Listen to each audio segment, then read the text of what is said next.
The story begins with someone asking if you'd like to hear a funny story. He mentions that there are various armed groups around the world, while there is one thing that all of them feared. A man named Peter appears sitting, resting on several corpses. Our protagonist says that the most impressive part wasn't that, but rather that Peter is a 60-year-old man. In a confrontation between criminals, one of the survivors mentions that he could have died as a legend if he had died before being hunted by various assassins. The survivor discusses this with a man wearing a mocking mask, saying that he is being threatened by assassins from the organization. At this point, he wonders if the masked man could be Peter, as he sees the man standing surrounded by the corpses of his pursuers. Despite recognizing Peter, the survivor mentions that he would still be pursued by millions of other assassins, and all this effort made no sense. He says that even being the legendary Peter wouldn't save him forever, as he wonders how Peter was never discovered, until Peter asks if he wants to know the answer. Our protagonist approaches the survivor while saying that even with so many pursuers, he would never be found. After approaching the survivor, he begins to remove his mask while explaining what happened.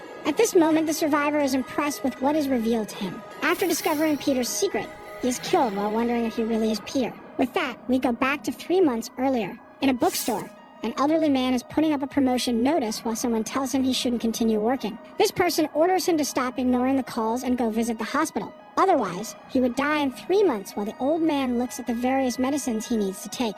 However, the old man says he doesn't fear death because he's already been on the brink of life and death several times. That's because he dedicated himself to the assassin organization for 50 years and has no regrets. At that moment, he looks at a photo book, thinking that he never took a picture of himself in his life. As he reorganizes things, a girl enters the bookstore wearing a school uniform. The girl says she was looking for elementary school textbooks. With that, the old man turns with a smile to her, saying that his old bookstore has books of all kinds. She asks if he would have used books, and the old man mentions that he had books from the 60s to the most recent ones, asking if she wants the most recent. At this, the girl says the book would be for her brother. Our protagonist looks at the shelf, asking if she's a high school student, and she confirms. The old man says she must be in the 3rd year based on her badge, and she is impressed that he knows so much. At that moment, the girl looks at the table and sees the books she was looking for all wrapped up. Even though she says she wouldn't be able to pay for all the books, the old man mentions that she could keep them all.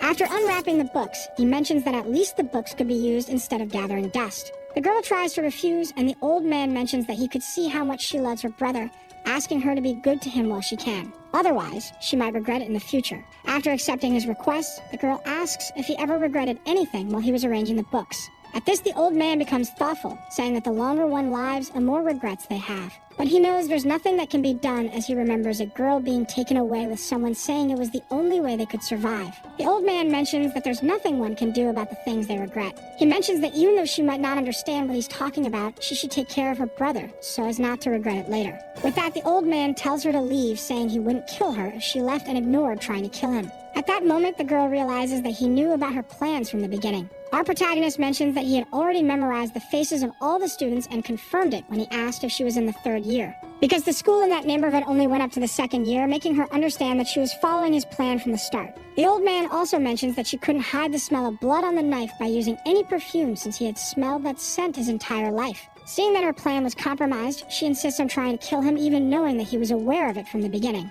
But at that moment, she hesitates, realizing that even though she is the one arm, she feels that this would end with her dying. At that moment, the old man has a firm look that surprises her until he shows that he has arranged the books she had requested. Our protagonist turns back, saying that he had noticed that the part about her brother was true and asked her to take the books. He mentions that he has done this for so long that he recognizes things just by looking. With that, he mentions that the girl is from the Glory Orphanage, just like he was, and that she hasn't learned anything despite having the same teaching method from his time. He mentions that in this organization, they have a response in case the mission fails. With that, he leaps towards the girl, saying that the response would be for Plan B to come into action. The old man grabs the girl by the neck while pushing her, confused about this idea of Plan B. At that moment, she looks up and sees 2 assassins emerging to kill her. Peter stays in front of her to protect her from the assassin's gunfire. He explains that Plan B would be to neutralize the agent sent along with the target. The girl then watches Peter, noticing that he has been shot in the stomach while protecting her. But they're still being targeted by the assassins, and Peter continues to protect her.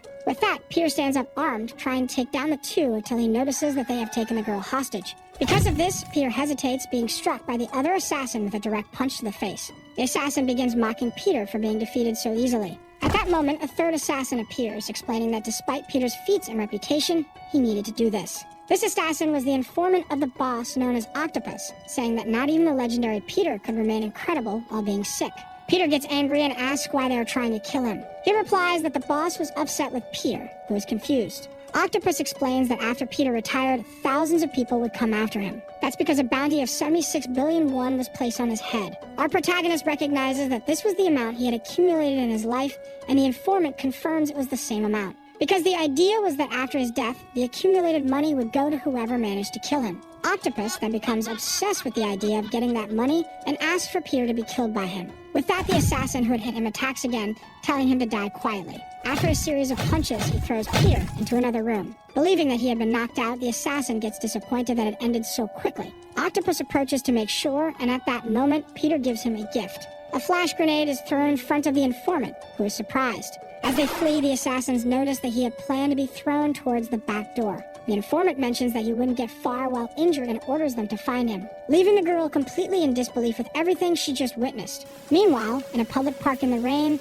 Peter falls to the ground, trying to stand up. Peter laments not being able to fight properly because of his age. At that moment, he begins to recall his life and realizes that everything was tied to the organization. He remembers his hard training to learn how to handle a knife and how to execute people. And while other boys were learning to use social media, he was learning to hack and wiretap. Or even his moments with a Russian spy suffering from frostbite and fighting a terrorist group to survive. Peter remembers that everything changed when the new boss took control because he complained that Peter didn't meet his expectations. All because of the illness that left him debilitated, leading the boss to believe that he needed to be discarded. Our protagonist acknowledges that he didn't desire praise or honor for the years he dedicated to the organization. He only hoped they wouldn't try to discard him this way. He can't accept dying like this and letting his money fall into their hands, because his money was meant to help his daughter until he falls to the ground bleeding. Meanwhile, in Octopus's hideout, the two assassins complain about losing the money due to Peter's death. One of them mentions that the high amount was because of his history, while the other says that it was irrelevant because nothing comes before money. The assassin stares at Peter's photo, thinking about killing him to get the money.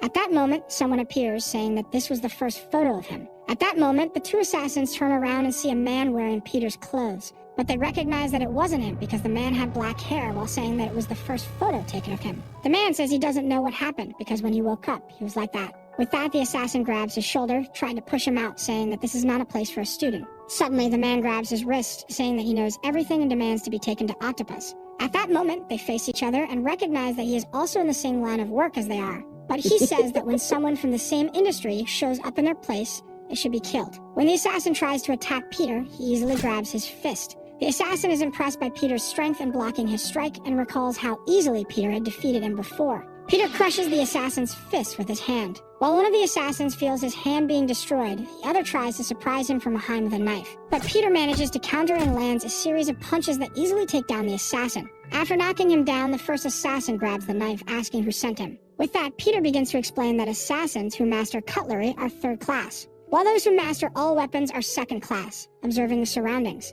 He then picks up an octopus, saying that first-class assassins can use anything as a weapon. The assassin is astonished at him trying to use an octopus for defense, but ignoring his comment, the assassin charges at Peter to attack him. Peter uses the octopus like a whip to disarm the assassin from a distance, shocking him. Then he uses the tentacles to strangle him. After that, he throws him against the pots and tosses him into a pot full of boiling liquid using the octopus. As he throws him into the pot, he ends up destroying it. The assassin lies on the ground, wondering who this man could be. Peter picks up the photo they took of him, remembering Octopus's comment about his bounty. He looks at the photo, wondering if that was the only photo they had of his face. He then mentions that he had become a younger version of himself when he opened his eyes after that attack. Our protagonist lights his cigarette and burns his photo, saying that the Peter they were looking for is already dead, while revealing his new, rejuvenated appearance. Meanwhile, Octopus is driving, complaining about having lost track of Peter. He comments to his subordinate that he needs to find Peter as soon as possible, despite believing that he won't last much longer due to the cancer, saying that he could surrender to them gently. At the same time, Peter opens the doors of the restaurant controlled by Octopus. But seeing that he wasn't there, Peter believes that this extended Octopus's life a little longer. After that, he heads to the subway station. The people around are curious about the strange man in the bathroom, because Peter had taken off his shirt and was staring at his reflection, amazed by his rejuvenation. Additionally, he notices that he has been cured of cancer and the gunshot wound he received in the confrontation with the assassins has disappeared. He finally understands that he has become younger, wondering if that could really happen. Even so, he knows that thanks to this, he will never be recognized because no one would be looking for him as such a young man. He realizes he needs to change his clothes to avoid drawing attention. With that, he overhears a conversation between two men about a job that paid 80 million won. It turns out they had swindled a guy who was looking for money for his mother's medicine, and the two mock the guy for not reading the contract properly. The two continue talking while smoking in a prohibited area, discussing the fancy clothes one of them is wearing. He mentions that these clothes are useful to motivate victims to sign without thinking twice when they see his wristwatch. Peter approaches them, telling them to put out their cigarettes because it's a no-smoking area.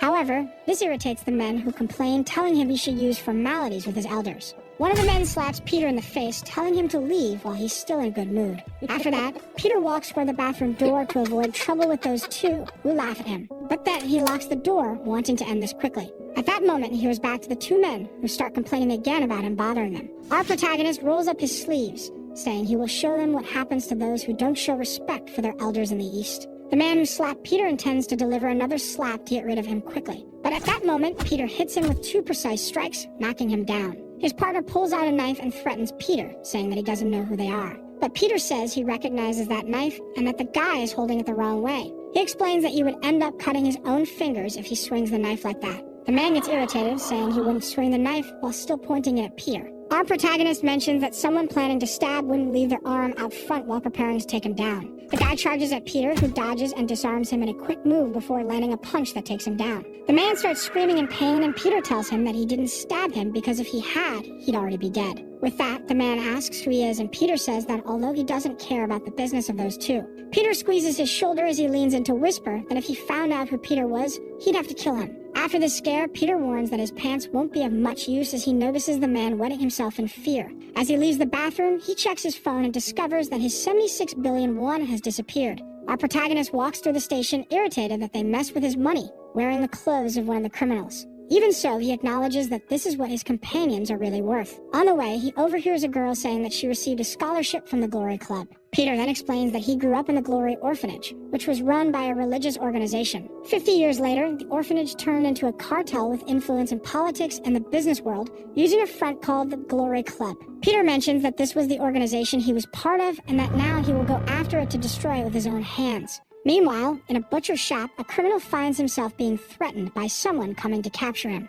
That person threatening him was Octopus, who said it wouldn't take much to defeat him since he wasn't Peter. The criminal taunts, saying they would die young if they relied solely on Peter, and Octopus asks who cares if someone dies young or not. Octopus orders to finish this quickly so it will be less painful for him. With that, the criminal starts laughing, thinking Octopus was showing off too much. He then reveals that he had called his companions from the Vacna mercenary company to solve the problem. That criminal knows that Octopus wasn't one of the 12 apostles of the Glory Club and doesn't understand why he was so confident. He then orders his subordinates to take down Octopus, and they all charge at him. Shortly after, the criminal is surrounded by blood and trembling in fear on the ground, seeing something absurd that didn't even seem human. Octopus says he found it very easy to deal with the subordinates he had brought, as he contorts his body in an inhuman manner, twisting the body of one of the subordinates using his hyperflexibility ability. After getting rid of the subordinates, he charges at the criminal, who becomes desperate. Back at his restaurant, Octopus learns about the attack Peter caused on his subordinates. He asks if there really wasn't any evidence left, and when it's confirmed,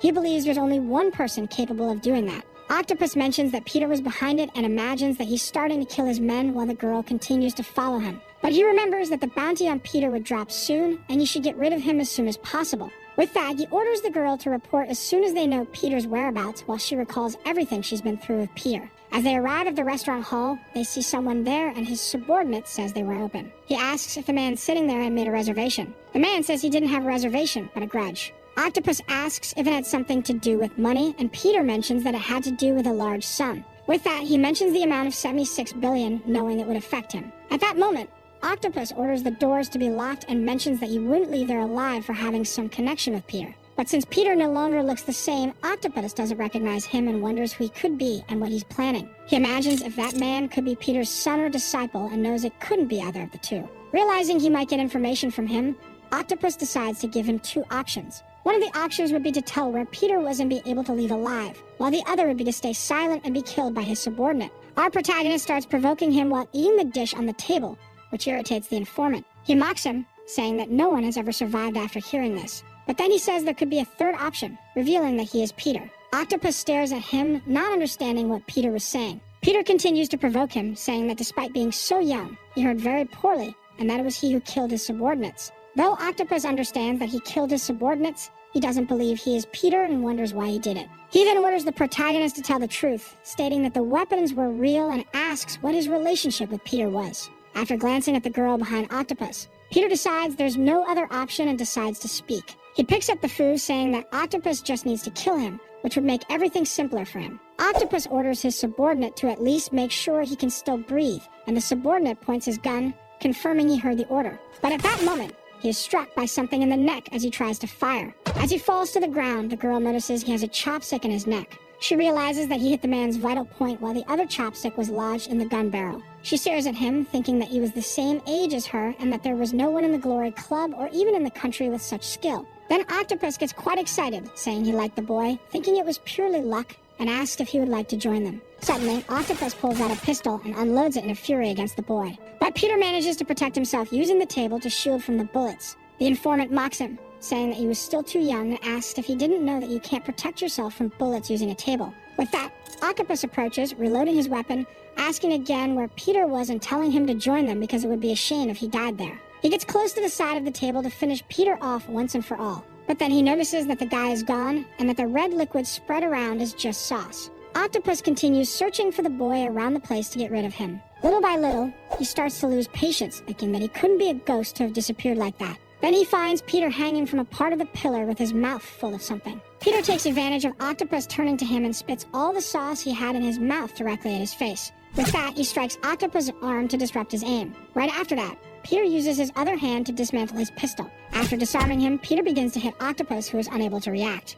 The informant notices that he was incredibly fast and wonders if he really was just a kid. Peter finishes his enemy by completely twisting his neck. Octopus is impressed by the boy's skills because he has never encountered anyone as skilled as him. At that moment, Octopus remembers his training, which mentioned a tactic of taking advantage of a moment when his opponent's guard was down. He recalls that at that moment, he created an ability that only he could use. His flexibility ability was very useful in training, where the trainers made him push harder each time to be able to kill his enemy. But he had already been warned that the most dangerous thing to do was to turn your back when you think you've won because you can't trust yourself too much. With this in mind, he was confident that he wouldn't lose to anyone. Suddenly, he grabs Peter's leg and wraps himself around it to immobilize him. After trapping him, Octopus begins to twist Peter's body. Octopus mentions that he has been in this business since the boy was born and that he has much more experience than a rookie like him. He then finishes Peter off until he hears someone asking how long he has been there. The informant looks up and sees Peter watching him while he was holding someone else. With that, he realizes he was contorting the body of his subordinate,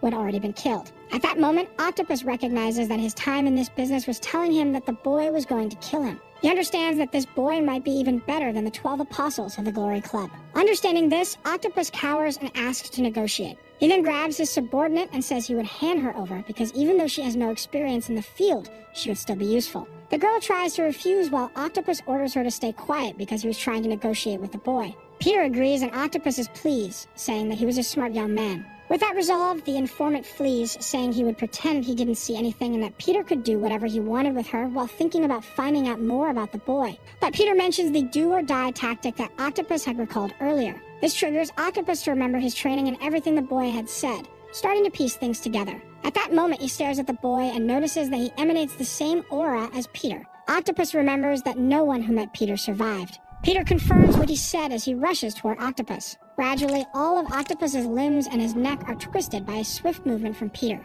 Meanwhile, the superiors receive confirmation of Octopus's death. They reveal that the cameras were removed before they could reach the scene and that there were no more pieces of evidence. The leader mocks the whole situation while doing one-arm push-ups on the rooftop of his building. He mentions that the 76 billion reward for this SSS-level mission will be sent to all the assassins of glory, because they were all authorized to hunt Peter. Back in the city, people walk around until a child points out an announcement on the external screens. This announcement catches Peter's attention, who notices it's an ad for meals for the elderly, using the only photo of him, and understands they are spreading information about him. He continues down the streets until he receives a flyer from Glory that gives more details about him. Peter figures they don't need to worry about finding him because he will be coming after them himself. Our protagonist realizes that he needs help to take down Glory, and only one person comes to mind. However, this person makes him quite uncomfortable. Meanwhile, in an abandoned and barricaded place, he arrives there and is struck by the sight of the place full of people sleeping on the floor, realizing that more and more people were ending up there. After dodging the sleeping homeless, he approaches a wall,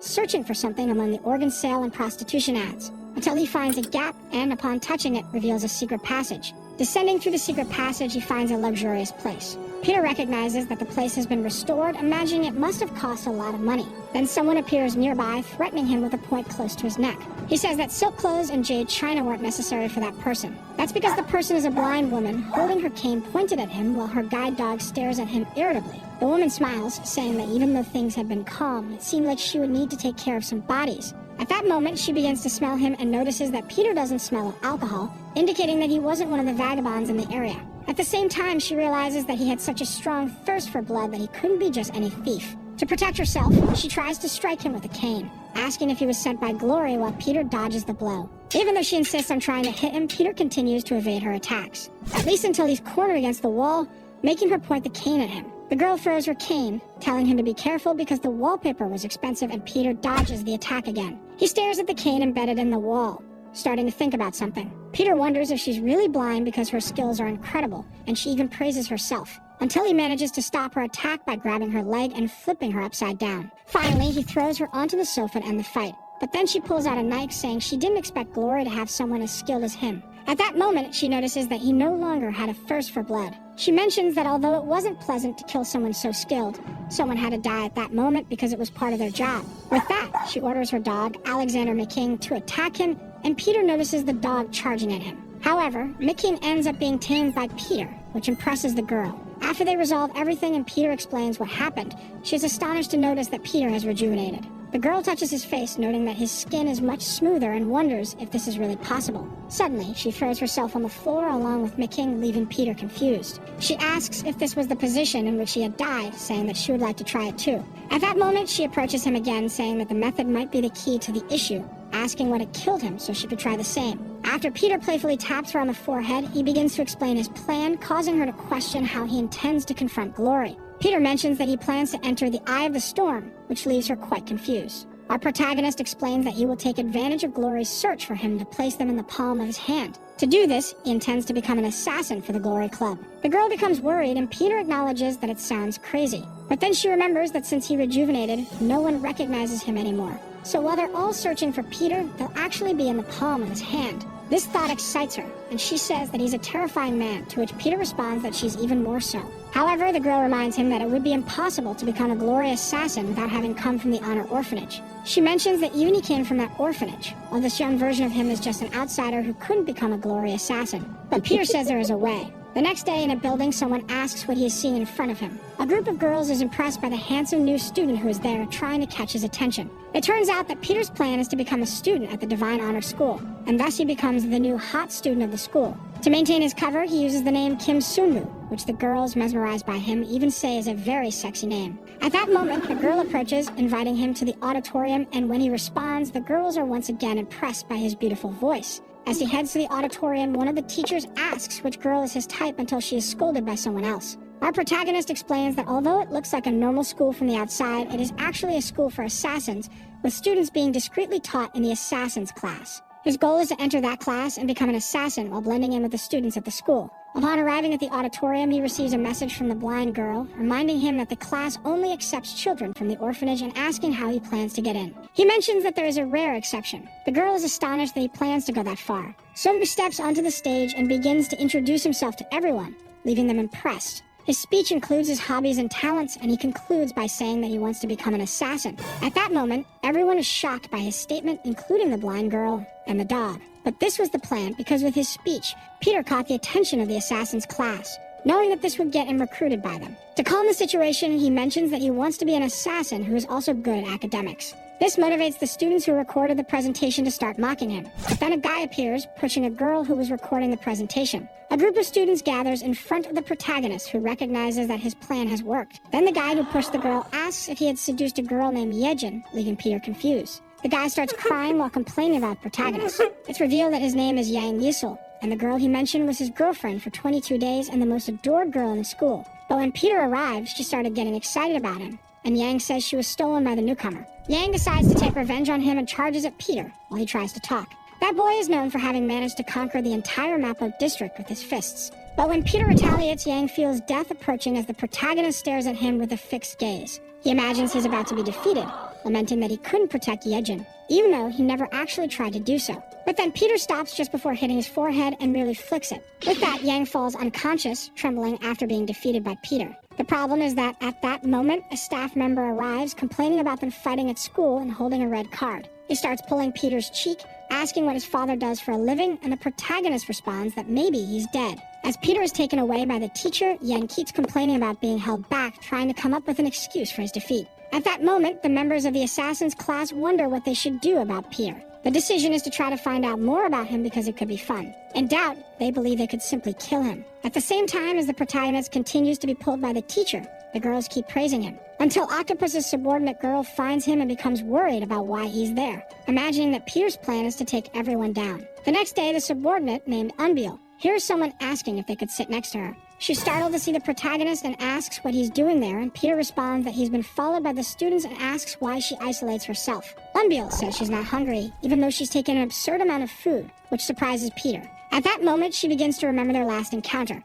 Peter had told her to say that the old Peter was responsible for the deaths, and that by doing so, she could be saved. The girl worries, asking why he's come after her when she kept her promise, and Peter mentions that he wasn't coming after her. She complains that because of him, the company has been spying on her, asking if he knows how difficult it's been for her. Even though Peter says she should thank him since she's only alive because of him, Unbeal asserts that she survived on her own. But Peter mentions that she doesn't fully understand how terrifying this place can be, nor who he really is, while the girl asks what he could do. At that, the girl decides to leave, while Peter asks for her help because neither of them knows anything. Peter says he's counting on her help, taking the opportunity to reveal that he knows her real name, which is Lee Yuna. But when she turns back to him, Peter is gone. A few days later, the school's athletic competition begins. During the event, we meet the school's running record holder, Jonathan, as he runs, imagining that it will be the day of his retirement. That's because Peter is surpassing him with great ease. After the race, Jonathan is crying next to Yang, while the protagonist is observed by a figure in the shadows. Sometime later, he goes for a vision test and shows he can see all the lines without much difficulty.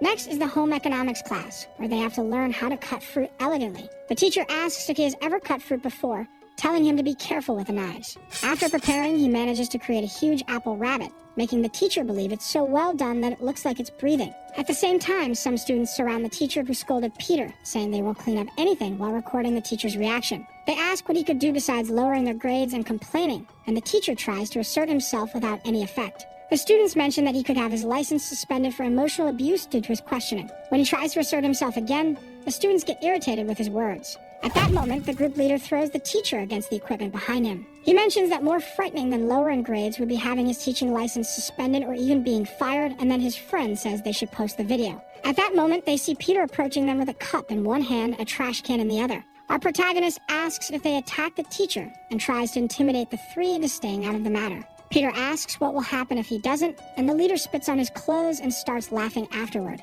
Seeing that the newcomer is staring at him seriously, the leader tells him to leave quietly, and Peter questions again what will happen if he doesn't obey. This irritates the group leader, who decides to go after him. But Peter easily dodges each blow he attempts, causing his friends to taunt him for not being able to hit the newcomer. As he wonders why he can't land a blow, Peter hits him with a kick that knocks him face first to the ground. Because of this, his friend decides to finish Peter off, approaching him from behind with a brick. However, the newcomer quickly moves and destroys the brick in his hand before he can even realize it. With that, the three apologize to Peter, and then to the teacher, for what they did. After that, they run off, telling him to wait because justice always prevails, and Peter emphasizes that's why he won. Our protagonist turns to the teacher, asking if he's okay, and the teacher tries to scold him. But pretending not to hear, Peter notices they forgot the phone they were using to record the teacher's humiliation. The teacher asks if he has always been like this as a student, until he tries to land a direct kick to Peter's head while he is distracted. Peter defends against the strike, showing that the teacher was right to suspect that he had something different. The teacher holds up the cup Peter had handed him,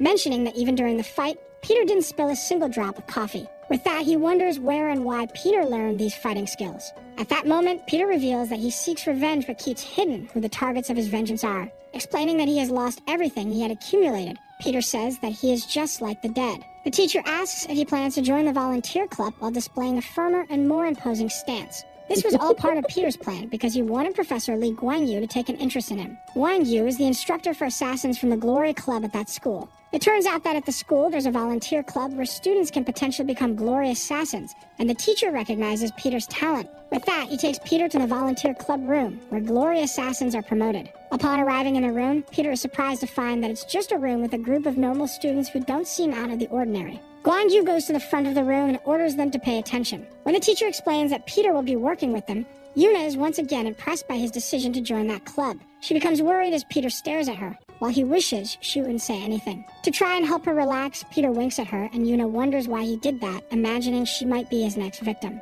Our protagonist introduces himself and thanks the group for having him, while noting that the room is too ordinary to be a place where assassins are trained. But then two students become irritated and try to intimidate him. They are Dako Hyung and Dako Ja, who question how an outsider could be admitted when only people from the Honor Orphanage are accepted into the club. As he recalls that even though he was a member of the orphanage, he couldn't mention it. The teacher suggests they have a simple welcome party. Two students ask if they should do the punch, which leaves Peter confused. What they're talking about is a club tradition called the Bloody Punch, as they draw their weapons and Peter realizes they have indeed been trained by Glory. However, another group calls him over, saying they will welcome him. Yuna tries to calm everyone down because she knows well that Peter could kill them all. At that, Jay tries to push her aside, saying it could get ugly for her too, while Yuna thinks to herself that she's trying to save them all. With that, the Dako brothers approach him, trying to figure out if he really knows how to fight or if he's just a talker. Peter simply says he knows a little while remembering that he has fought more than 1,500 times. The dude charges at him, saying this will be his last fight,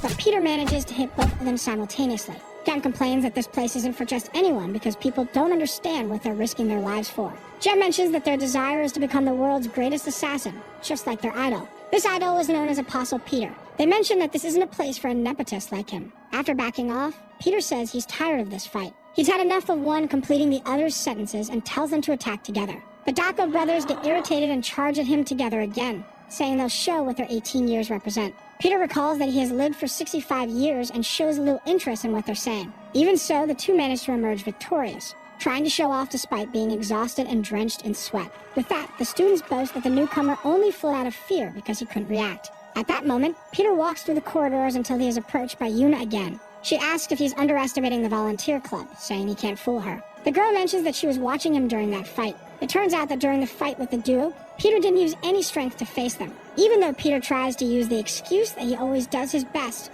Yuna says she has proof that it's a lie, because while the two were drenched in sweat, he wasn't even tired. Yuna then pushes him against the wall, asking why he did that when he's already suspicious in the school, wanting to know what he gains by hiding his true strength. She asks what he intends to do, and Peter asks if she really wants to know what he was planning. Peter stares at her for a moment before sliding down the wall and escaping from her, saying it's lunchtime even though it's midnight. Meanwhile, in a bus parking lot, a driver was taking the opportunity to drink until the day broke. He was happy, saying he had received 1,000,000 won just to rent the bus. But when he goes to meet the people with whom he had arranged the rental, he's surprised, thinking he would see a group. However, he only finds one man standing in the parking lot. The driver asks where the others are, and the man says it's just him while handing over a heavy suitcase. At that moment, he shows several other suitcases that need to be loaded, saying there's a lot of stuff. The driver starts loading the suitcases while getting annoyed with the absurd amount of luggage the man was planning to take. Then the man moves the driver's hand away from the suitcases, asking if he would like to make a bet. The man approaches him and asks him to try guessing what's inside those suitcases. After being startled, the driver continues the journey, remembering that he didn't accept the bet while watching the man through the rearview mirror. During the trip, the man sits calmly and serenely with his arms crossed. At the same time, the driver recalls what he saw at that moment. One of the suitcases he carried was moving. Back at the volunteer club, the teacher mentions they will have a guest, the president of the Daeha group, Choi Unchang. He says he will separate the students into teams, and the winner will receive a volunteer certificate with the president's recommendation. This means that the winning team would become assassins, and both Yuna and Peter recognize that this would be the best chance to get promoted. The teacher explains that their mission is a recovery one. It turns out that recently there have been many kidnappings of teenagers, and the problem involves one of those kidnapped children, because he is the only son of the group's president. One of the students wonders why this would be their mission and not a police job. The teacher explains that the reason is that the president wants revenge. He mentions that the mission is limited to rescuing the president's son and asks the students who wish to participate in the mission to raise their hands. It turns out no one raises their hands, and the teacher tries to motivate them by saying that if they don't do the mission, they will have to wait another 2 years to become assassins. Everyone believes there's something wrong with this mission until the Dako brothers volunteer for it. However, they noticed they weren't the only ones who signed up for the mission, because Peter and Yuna also volunteered, causing them to start mocking the two. When Yuna notices that Peter also volunteered, she starts complaining to him. After deciding who will go on the mission, the duo asks if they just need to go beat up the kidnappers. But then the teacher starts explaining the mission, which leaves everyone impressed. Peter recognizes that his chance to become a glory assassin again has arrived. The problem is that their mission is to have fun in a park while trying to rescue the boy. A group of dancers in carnival costumes starts passing in front of the group while being teased by the crowd. This confuses the Dako brothers, who wonder if this would be fun. While they're staring at the girls, Yuna goes to eat something, commenting that they won't stop staring at the dancers. Peter begins to have girls wanting to exchange contacts with him, while Yuna is the only one focused on their mission. She remembers that Professor Guan Yu mentioned where the president's son had been kidnapped. The goal of their mission is to rescue the hostage and defeat the kidnapper. However, she realizes that this was the last place he was seen and wonders if he's still alive. Yuna looks at Peter, thinking that maybe he could solve their problem. Our protagonist suggests they go check out a place he's curious about, and Yuna imagines that he always seems to know everything. But they can't enter the place because a reservation is required, and the staff member asks them to leave. Because of this, Hyun gets irritated and argues with the staff, attracting the attention of the people around. At that moment, Peter hears someone saying they need to download an app. After that, everyone gathers around her to check availability, and Hyun asks if she's still worried about the mission. Even so, the two brothers start playing on the kiddie rides, making a lot of noise and drawing a lot of attention, which irritates Yuna. Meanwhile, Yuna and Peter go to a shooting booth, wondering what prize they might win. The problem is that the attendant believes they'll never win anything because he added weights to the dolls while saying it was really easy to win. Yuna starts staring at the toy gun, thinking that she had never used a toy one, while the attendant imagines he can make a lot of money off her. In the end, she won all the prizes and left the attendant completely speechless. While everyone else enjoys the amusement park, Peter observes the place from a distance, until his companions call out to him, making him realize that the group was having a great time. Our protagonist imagines that this might have been the first time they'd been to an amusement park, considering what their childhoods must have been like. Because of that, he believes the best thing is to let them have as much fun as they can, since there's no telling when they might have another chance. After a while, Yuna manages to slip away from her friends, taking the opportunity to eat and think about the mission. At that moment, she notices something strange as she's able to connect to the president's son's AirPods. She realizes that he must be nearby, but she's confused because the signal is coming from the women's restroom. Yuna imagines someone might have taken his AirPods and wonders if she should call her companions.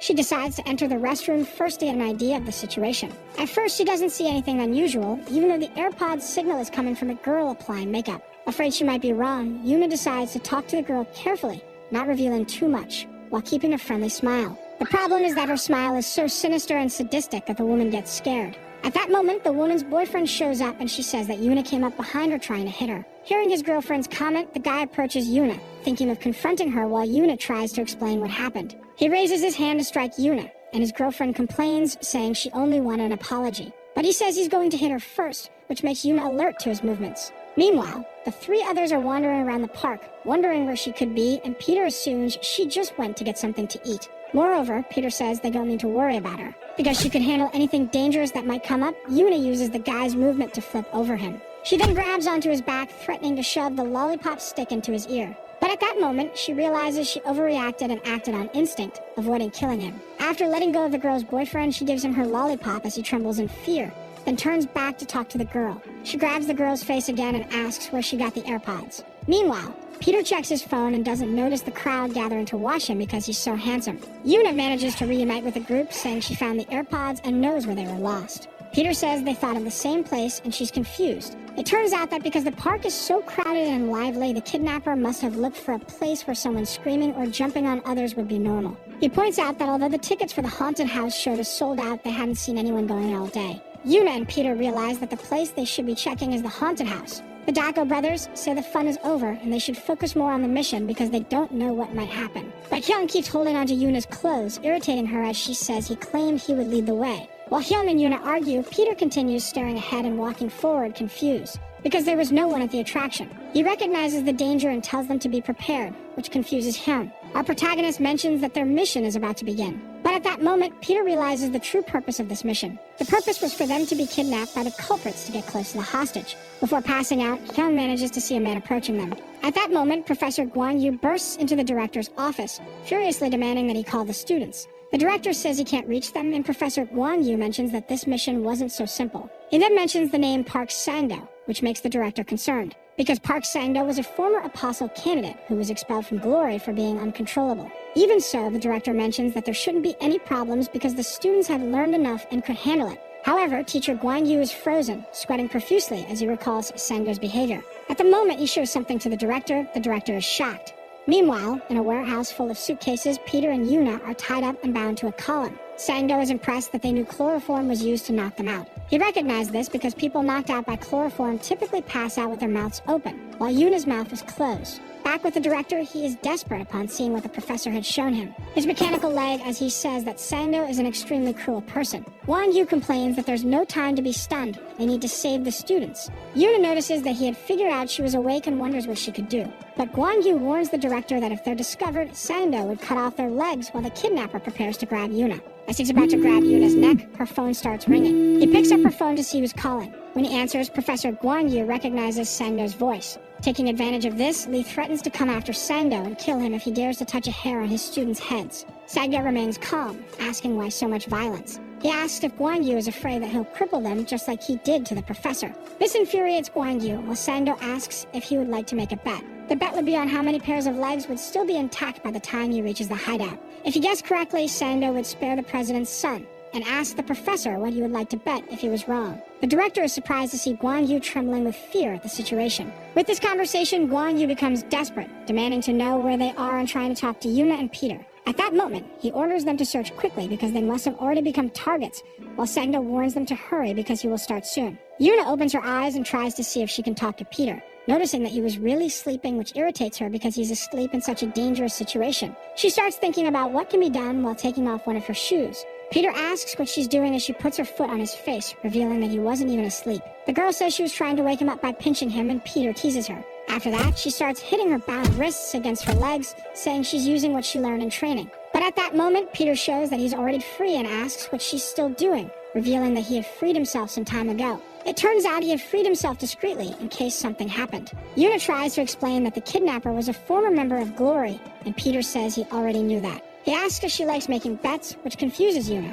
Meanwhile, the Dako brothers comment that they're in the middle of a mission and ask Sang-do to tell them where the president's son is. Sang-do recognizes their foul language and gets excited, saying he wants to make a bet with them. The two accept the idea while Guan Yu rushes desperately to that location, and Sang-do says that if they win, they can save the president's son. However, if they lose, Sang-do will cut off their legs, and Guan Yu knows that if they accept the bet, they're doomed because they have no chance of beating him. At that moment, the two get excited about the idea of fighting Sang-do, not knowing what he's really capable of. They tear their shirts and charge at him, saying they'll beat him so badly that he'll need to use a wheelchair. With that, Sang-do drops one of his knives and throws it to them, saying the best bets are the fair ones. Hyun grabs the knife, all excited, saying he's very good with knives and that Sang-do will regret giving it to him. The knife duel extends as Hyun believes he has the advantage by causing cumulative damage and can win if he just keeps pressing on in the fight. But Hyun is almost hit in the face by his own knife and starts questioning if they're the same knives. At that, he backs off, making Sang-do ask what happened. Hyung stares at the knife and realizes what's going on, and Jae asks what the problem is.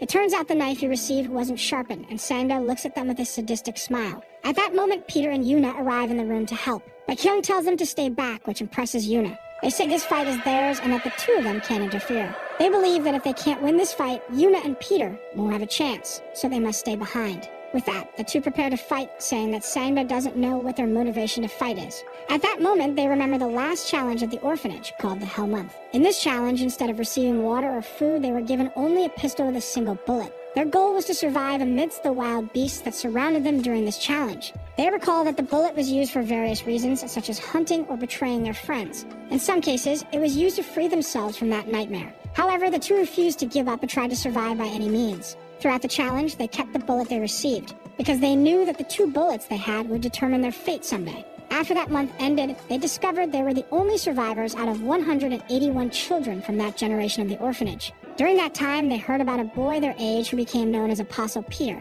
who had set an incredible record. His record was being the only person to survive without using his bullet in the last 58 years. 10 years passed with the two trying to become like Peter and be the best. Hyun mentions that Sang-do was just a stone in their path at that moment. Jae charges to try to hinder Sang-do's movement while Hyun prepares to attack him. His brother uses him as a support to leap over their target and attack. He repeats that Sang-do will regret giving him a knife. But Sang-do says he's not going after his leg anymore, while smiling sadistically. At that moment, Sang-do grabs Hyun's wrist, saying that maybe he should cut off his arm instead. With that, Hyun drops the knife, saying he knows he can't cut him with a blunt knife. Jae takes the knife, showing that their plan was only to stab the target. When they try to stab Sangdo's neck, he comments on their dream while Jae is shocked by what he's seeing. Sangdo destroys the knife he gave them using his own knife, asking if they really think they can become like Peter. It turns out the knife he's using is a kukri. He explains that this knife is heavier than an axe and faster than a knife, and that this perfect killing weapon is something he trained his whole life to use. The two charge at him again while trying to understand how he can wield such a heavy knife with no problem.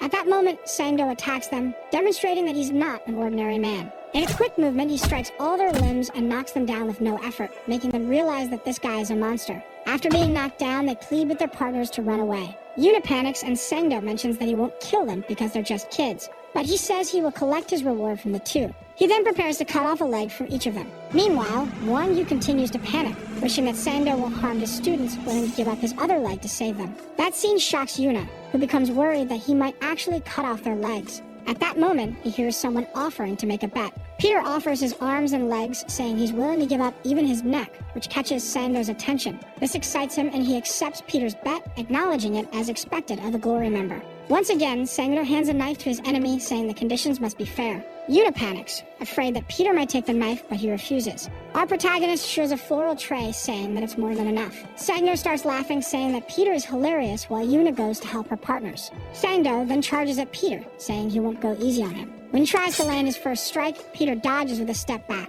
At that moment, Sangdo starts a series of attacks and notices that Peter is using the tray as a shield, recognizing it as a good idea. However, he asks how many attacks the tray can really withstand. Meanwhile, Won-Yu is worried about what might be happening, afraid that another tragedy might occur. The tragedy he fears so much is losing everyone again to Sangdo. Won-Yu starts to remember the day Sangdo was talking to a croupier, asking her to make a bet with him. He asks if she believes he can get out of there alive or not, while saying she should bet all her chips on his survival. At that moment, he was surrounded by men holding chainsaws with a betting table damaged from the fight. The leader of the assassins explains that Sangdo was causing so many problems for the company, and that's why he needed to be stopped. They mention that he had been fired, and Won-Yu remembers that this team was composed of veteran B-rank assassins. Regardless of skill and experience, it shouldn't have been possible to face 5 assassins of that level. Yet Sangdo was displaying abilities that seemed beyond human capability as he cut through the assassin's hands as if they were nothing. Won-Yu recalls that it was at that moment when he lost his leg and became useless as an assassin. No matter what weapon was the strongest, what really mattered was how monstrous Sangdo was. And then he landed a strike that cut Peter's tray in half. Sangdo acknowledges that Peter had a lot of luck and asks what happened. Peter stares at the tray while Sangdo remarks that Peter's shield was split in half. Yuna considers intervening in the fight, while Peter mentions that Sangdo had said the knife was a kukri. Our protagonist comments that this knife wasn't made to be used so ferociously and is impressed by his aggressiveness. Then Peter crushes the pieces of the tray, and Yuna is amazed to realize that the tray wasn't a shield. Now that it was cut in half, Peter could use the 2 pieces as weapons. While Sangdo tries to appear unconcerned, he realizes that none of this was a coincidence, as it wasn't the first time this had happened. Because when he believed he had cut through the tray in Peter's head, Peter had managed to dodge the attack. Sangdo wonders if he really is a student, saying he doesn't know where Peter learned those tricks. But he admits that it won't work on him, as he throws his coat at Peter to distract him. Using the coat to obscure Peter's vision, Sangdo charges at him. He then executes a series of cuts to finish Peter off. This time he believes he managed to cut him and notices that Peter was just an ordinary boy, until he sees Peter appear behind him, trying to strike him with a piece of the tray. Sangdo then realizes that he had actually cut through a pillow. Just before being hit by Peter's attack, he manages to back away by taking steps backward. Sangdo understands that Peter's intention was to strike his carotid artery to kill him, and that he only managed to protect himself by using his hand. He asks if Peter is really a student while taking a battle stance. At that moment, he understands that the tray wouldn't cut through thick clothing or block his knife. So Peter's plan was to target his neck, and then he charges at him. Peter initiates a series of rapid attacks that Sangdo can't fully keep up with. Sangdo stops wondering if Peter is a student and starts questioning if his enemy is even human. Yuna understands that the Kukri's movement destroys everything around it when swung, and if Peter were hit, he would die. But she also notices that Sangdo is much slower than the protagonist. This was caused by the weight of his weapon, and if the fight dragged on too long, Peter would win. However, Peter is slightly hit on the face, which worries Yuna. Sangdo mentions that to kill cattle, he needs the right tool and then pulls out another knife. He reveals that there were knives hidden inside the kukris. Peter remembers that Sangdo's kukri weighed 3 times more than a regular knife.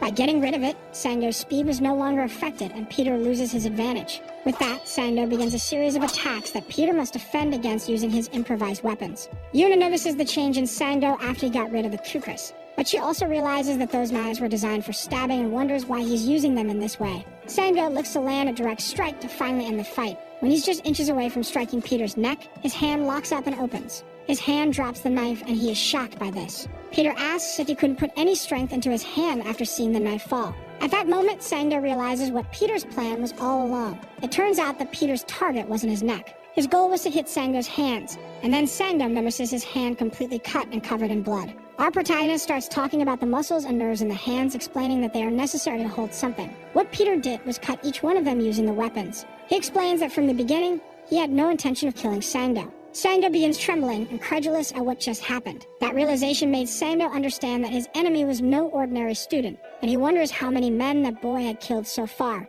Peter mentions that he had warned him that there was no way to win against an iron knife with a silver tray. With that, he wraps the tray around his hand, saying he would show how a rock can be shattered with a simple egg. Sangdo begins to remember his terrible past, being bullied by thugs who hung him upside down from a tree. Every day, he imagined getting revenge on the bullies. But he never had the strength to fight back against them, until one day, they threw 2 dogs at him. The bullies said that if he could beat the dogs, he would stop bullying him, while Sangdo cowered in fear, wishing to die. At that moment, the bully asked if he wanted to make a bet, and this affected him deeply. Hearing that phrase, Sangdo began to get up, mentioning that his legs started to move on their own. He couldn't explain how he managed to advance against the bully and punch him directly in the face. But he understood that betting his life made him stronger as he killed the bully. From that point on, all his fights followed the idea of betting his life to feel powerful. Gradually, these bets became his addiction. That's because he always won his bets, being the strongest of all. But at that moment, he ends up being hit by Peter's fist, wrapped with the tray like a glove. With that, he's thrown to the ground while Peter discards his metal glove.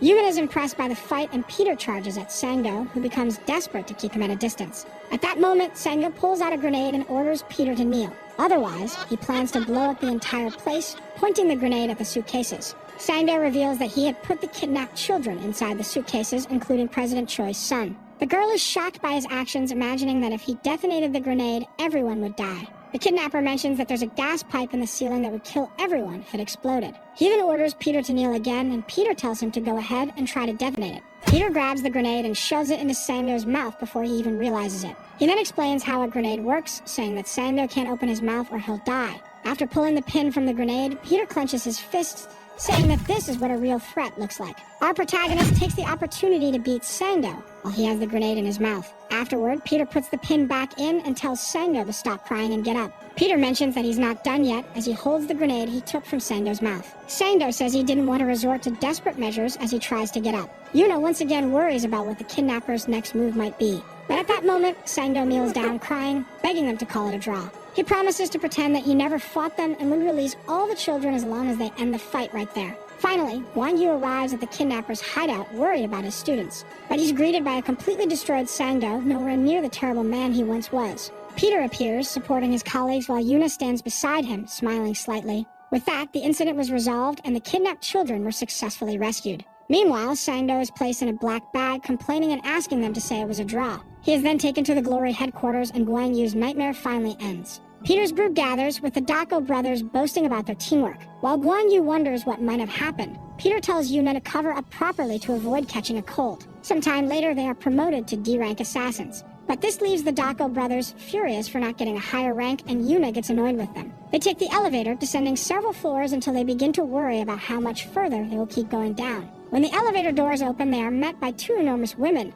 causing the brothers to believe they are going to die. They try to close the doors, saying they'll come back another time. But then a beautiful woman appears between the 2, welcoming the group. With that, they change their minds, saying they are the guests that were expected. The woman asks them to follow her as she guides them through the place. She explains that the president is interested in them for saving the life of his son, who is the heir to the Daima group. She then leads them to a dining room, saying that the president has ordered them to be well taken care of. After that, she takes them to get changed, and the group is given suits. While waiting, the brothers simulate boastful conversations with others, saying they know the president. The girl opens the door to continue their way, making everyone excited. She explains that the main event would be beyond this door. The room was filled with weapons, and the girl explains that the Dana group is responsible for supplying armaments to the Glory assassins. As a reward for the rescue, the president decided to give them as many weapons as they desired. The brothers wonder if they really need firearms. However, since they're being given for free, they decide to take as many as they can. Yuna gets excited about the models of knives they have and that she could take as many as she wanted. But as soon as she reaches out to grab them, she remembers that she didn't do anything that day and doesn't believe she has the right to take anything. The girl asks if anything caught Peter's attention, trying to figure out what he might choose. Peter simply picks up a fountain pen, saying it's all he needs, especially since he's used everything in that arsenal before. At that moment, she receives a message from the president saying that he would like them to be brought to his office, which makes the brothers complain about how long he's taking. But then she corrects her statement, saying that the president asked for only Peter to be escorted to his office, which irritates him, since they fought so much for him. So Peter goes up in the elevator alone with the girl, who comments on the pen he chose, and Peter mentions that he likes using that model. However, she recalls that the model was released 40 years ago and was discontinued early, forcing Peter to improvise, saying it was a gift from his grandfather. When the girl thinks about asking if he came from the orphanage, Peter changes the subject, asking about the president and why he was the only one called. Finally, they arrive at the president's office, and the girl mentions that she has brought the protagonist as requested. With that, Peter meets President Choi Un-cheng. He asks if Peter liked the rewards, and Peter simply thanks him for everything. Our protagonist asks what Choi wanted with him, and the answer is that he just wanted to meet him. But then he gets closer, saying that he did have a reason to want to bring Peter to his office. Choi mentions that he knows who Peter really is, which worries the protagonist. Approaching Kim Sung-gu, the man examines him closely, and says that, in a way he can't quite explain, he looks a lot like Peter. A comparison that, in fact, is not unusual. A faint smile escaped his face. On Christmas Eve of 1978 in Namsan, electricity surged through the head of an unsuspecting man. The men want him to reveal the whereabouts of Choi Un-cheng, but he refuses to give any sense of information. He had already endured a lot and still did not intend to give in. After smiling, he said that he had already told them the way they had to go to save the boy. They from Korea would have to hand over their missiles to the Soviet Union. This is the only way. Refusal necessarily implies the permanent disappearance of the boy, who would be killed by someone. The president of the company feels unwell upon hearing this, but learned that the United States is sending its best prepared troops to Moscow to rescue the boy. On the phone, a boy is speaking to someone. An armed man is outside the train. He is pointing his gun at a helicopter in the sky. The aircraft explodes into several pieces, lighting up the night sky. The Delta team had been eliminated, and the company president is losing hope. So he decided to go to the Church of Honor. Someone is calling for the priest outside repeatedly. It is Choi Dae-ha, and he says it is an urgent matter. The priest wants to know why the confession is so late, and he then says that his son has been kidnapped by the Russians. With this, the Daega group would give him the necessary support for 10 years or even 100 years if he wished. He only asks that among the 12 disciples he has trained, the best one be sent for this task. However, the priest says he does not understand what he is talking about. Once again, he says that his son has been kidnapped, and the priest tells him not to worry, for God's will shall be done. He only needs to say his prayers, but the man says he needs more than just prayers now. God's missile had already landed in Moscow. Faced with this, the man doubts, as 3 well-prepared teams have been obliterated, and 1 man alone seems insufficient. But he does not know who this man is, for even alone he is more than enough, because his son is the strongest of them all. On the train, the Russians want to know how he got there and if he is alone. In Russian, he tells them that he is alone. Even they don't believe it. Without further delay, the shootout begins as if they were in a slum. One of the Russians tries to hit the intruder with his pistol. However, his agility is such that he passed through the carriage, taking lives with his physical integrity completely intact. He said that their head count matches perfectly, with the number of bullets left in his pistol. Opening the carriage door, a man shouts for him to drop the weapon immediately. If he doesn't do it, the boy's brains will be splattered all over the carriage wall. He had heard of this guy before, the only one left alive wherever he goes, and he didn't expect him to be so young. This is him, the disciple Peter. Now in Korean, he speaks to the boy who is being held hostage. As soon as he counts to 3, he should duck.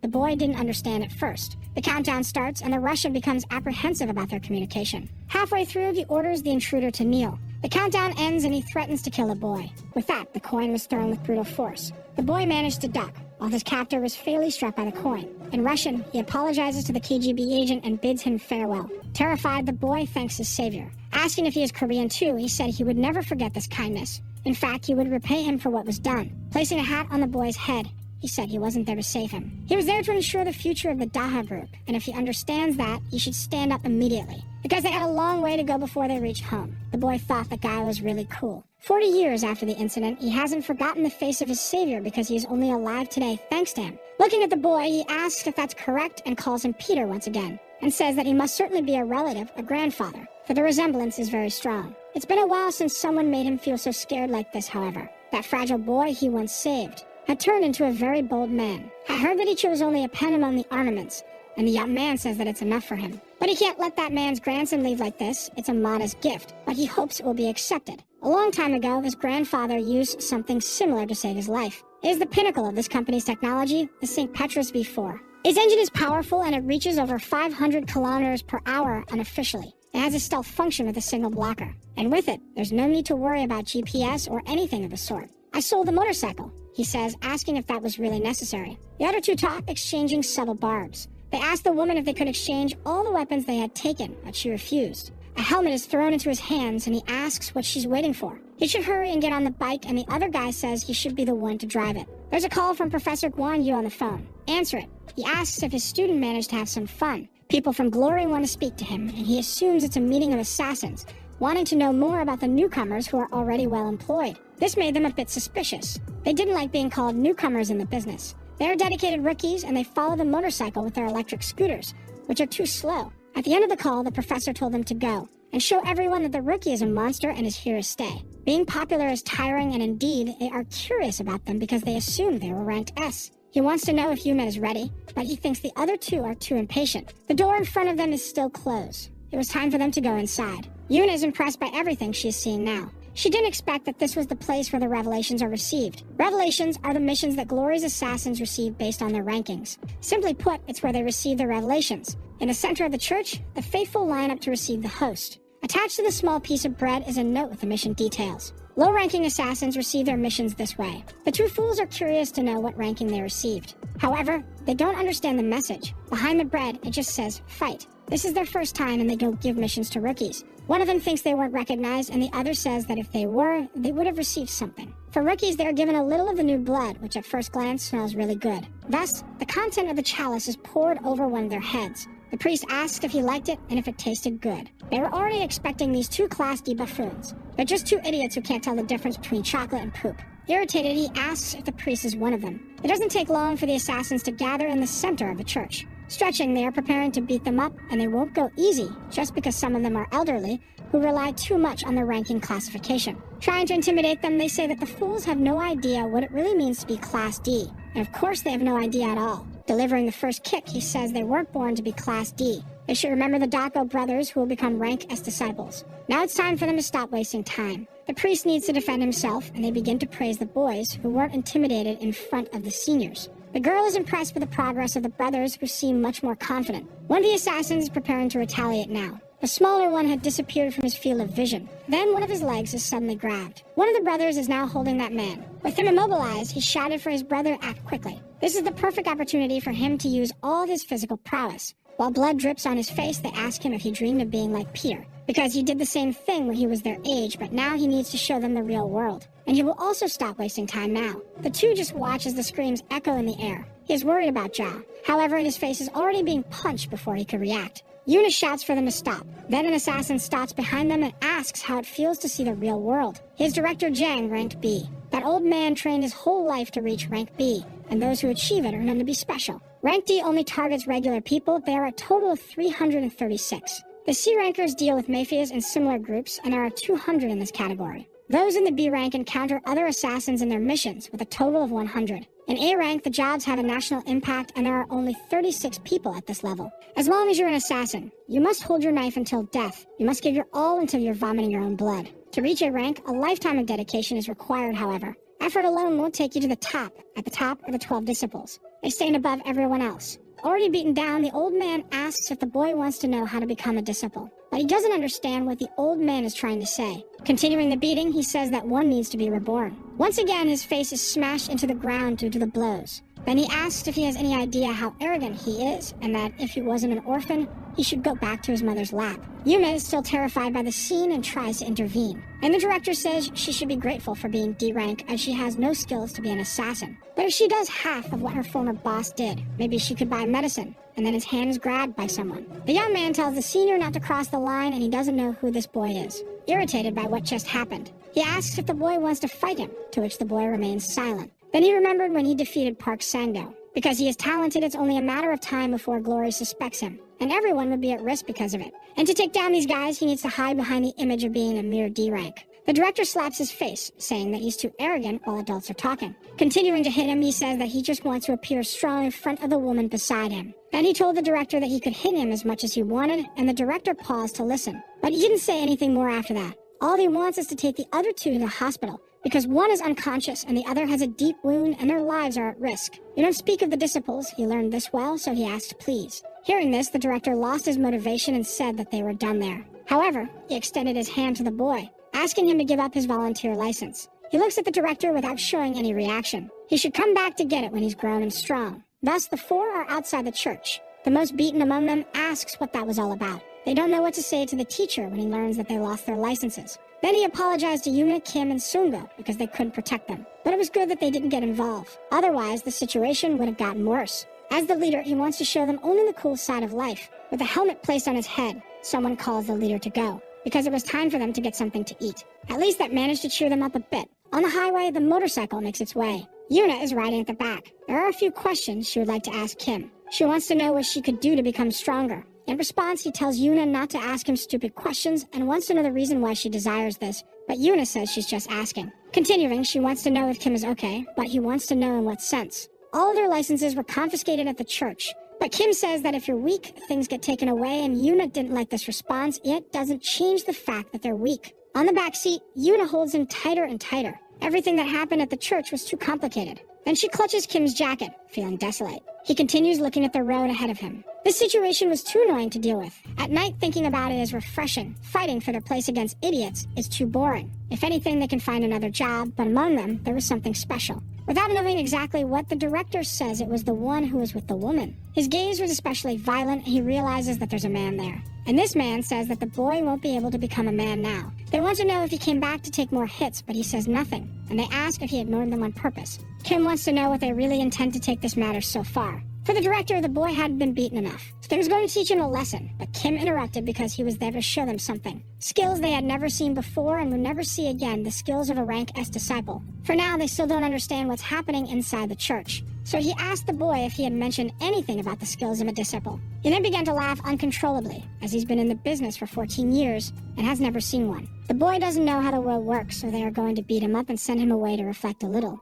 But when he looked at his friend, he was met with the unexpected. He's standing in the same place, completely still. There's no expression on his face. In front of him stands a high school student who's ranked D, whose name they don't even remember. Not only is he unarmed, but he's carrying only a rosary that doesn't even serve as a weapon, and there are many openings in his stance. Feeling apprehensive, he doesn't know what to do in front of this boy. Those eyes definitely don't match the information he has on him. His friend asks if he's really afraid of a mere child, then John diverts the conversation, saying that's not the case. He's just a young man with a different look. It's not logical to hesitate before him. There's an unspoken rule. Inferiors who rebel against superiors allow the latter to be justified in correcting them. Execution is the right thing to do, so he threw the book towards the boy, expecting a reaction. He already anticipated that one of the arms would be used to block the object. This way, his ribs would be exposed to a surprise attack that would naturally cause him to bend over in pain. Despite all that planning, the boy's ribs weren't his target. What he truly aimed for was to reach his eyes. Now it's the end. Before he could deliver his fatal blow, the rosary beads inexplicably flew through the air. He still doesn't know what happened, but his hands aren't where they should be. That thing in his hands wasn't an ordinary rosary. While contemplating what happened, the rosary's thread is nearly wrapping around his neck. Its thickness is so thin that it's almost imperceptible to the eyes. In the back of the church, various objects begin to shatter. Around them, the pews are being destroyed without any apparent cause.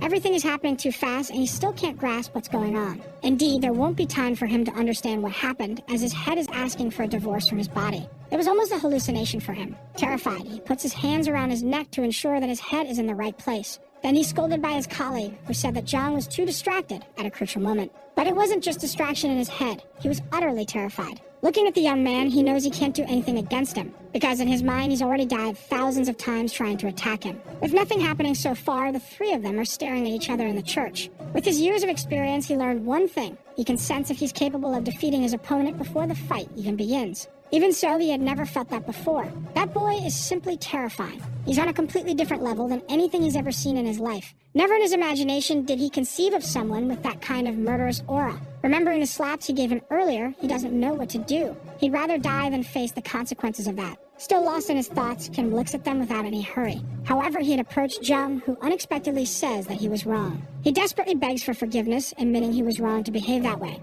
However, Kim just gives him a few pats on the face. He said to him that the ability to sense the presence of death is a fundamental knowledge for an assassin. Saying this, he leaves as he knows Jung learned an important lesson that day. Even though he's gone inside the church, Jung's friend asks what he had done, because you must be crazy to have allowed that to happen. Outside, a woman says he shouldn't have gone, as he could be discovered if he fought with someone. But Kim says that's not going to happen and that she should think about it. The rank B assassin lost to a rank D rookie. He won't be able to continue in this business. Losing like that to a rookie, who is still almost a kid, she wants to know if she would be able to talk about it if she were in his place. Joan only went there because she was worried. She just wanted him to stay quiet and not make her hate him. Kim revs his motorcycle a few times and speeds down the highway, leaving the place behind. The man is furious that they lost their identifications as they are their lifeline. That's what the brothers are thinking, and are sure they're in serious trouble. Various thoughts are running through the heads of the two, who don't know how to explain what happened or if they should even talk about it. Someone calls them, pulling them out of their sad moment of reflection. It's the assassin from the previous day standing there. The two are terrified, even thinking he's a ghost. Scared, they want to know if he came there to beat them up, and he tells them not to call him sir, because they're not in the army. He just came there to return their identifications. The brothers start celebrating so much that John asks if they want to die. But the truth is, being there, he can only notice that peculiar boy. That one is definitely a very strange citizen. The brothers keep thanking Jung, who asks them to at least be more discreet. Holding Yuna's identification in his hand, he thinks of returning it to her as soon as possible. After all, he hadn't seen her yet. Meanwhile, the brothers brag about what happened. In the training room, someone is struggling with their own effort. It's Yuna, relentlessly striking the dummy. A fight involving one of the brothers flashes through her memory. Her opponent was much more experienced. There was nothing she could do to help. The same thing happened inside the church. She just watched the action unfold. It's been bothering her a lot. She doesn't want to feel useless. Furious, she plunged her knife into the training dummy's neck. Thinking about what happened, she feels pathetic for not being able to do anything. If she continues like this, her younger brother, Yujin, will be in danger. Entering the room unnoticed, Kim asks what is so pathetic that Yuna is talking about. Before she can answer, he says he came there to deliver her license. But Yuna says it's okay. She doesn't have the right to have that. Kim wants to know if she said that because of her younger brother. She says she is pathetic, but still tries to be an assassin, something she has no potential to do, and Yuna yells at him to shut up. He always talks as if he knows everything, and Kim apologizes, then Yuna tells him not to talk about things if he knows nothing. However, he did know something about her brother. They aren't biological siblings, and Yuna wants to know how he found that out. Actually, Kim wants to know what happened to her brother. Yuna looks at him as memories start surfacing. Her little brother wants to go on one of the rides at the park with her because they're family. But she doesn't agree with that statement. They are relatives. She told the boy to go away as they aren't real siblings. From the day he was born and abandoned at the subway, he had no family. He didn't die only because he was taken to an orphanage. There were many things lacking, but they weren't miserable. Growing up alone, she didn't have the courage to make friends or build a family. The truth is, she didn't want to go through the experience of being abandoned again. Being alone is good, that's what she thought every day. However, she wanted to die soon, and that almost happened to her. During one of her missions, she was hit, and they were struggling to stop the bleeding. Not knowing what to do with her, as there were no proper treatment facilities, they said they could just dispose of the dying body. And since resources were scarce, it wouldn't be a complete loss. Maybe it would have been better if she had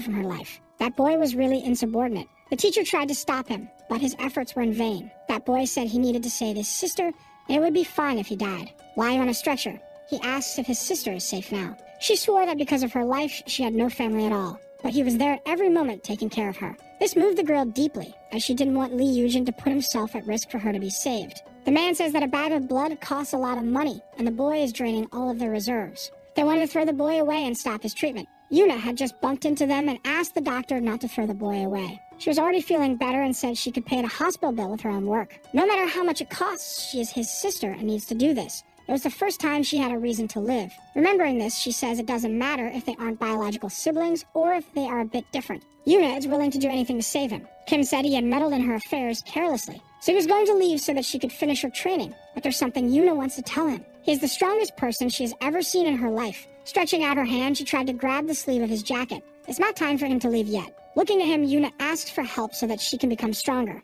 That wasn't just a request. She was truly begging him to help her. It was everything she desired the most, and she was waiting for Kim's reaction. It didn't take long for her to regret the request and feel ashamed of saying those things. She thought of many things and tried to retract her words after asking for help. Then she pointed at Kim and called him teacher, saying he would be her mentor. Even so, he still didn't show any reaction. Faced with this, she wants to know if that's how she should be asking for favors, and Yuna wonders if she needs to be more sincere than that. She quickly responds, saying she's getting by just fine without help, and Kim says he was considering the possibility of accepting her as a student. Yuna quickly approached him, asking if the teacher had called her, and Kim says that imagining her as an apprentice is horrible. Then he tells her that she is weak, with a mediocre body, easily frightened, and with a terrible temper, all traits an assassin shouldn't have. But there was something in her that could be developed. For Kim, Yuna has the best eyes an assassin could ever wish for. Since the incident at the restaurant, she had shown something different, even amidst the chaos of that day, or during the fight against the brothers. In every tense moment, whether it was inside the assassin's church, Yuna was there with them. During every conflict in which she was present, her eyes never strayed from the fight, no matter the circumstances.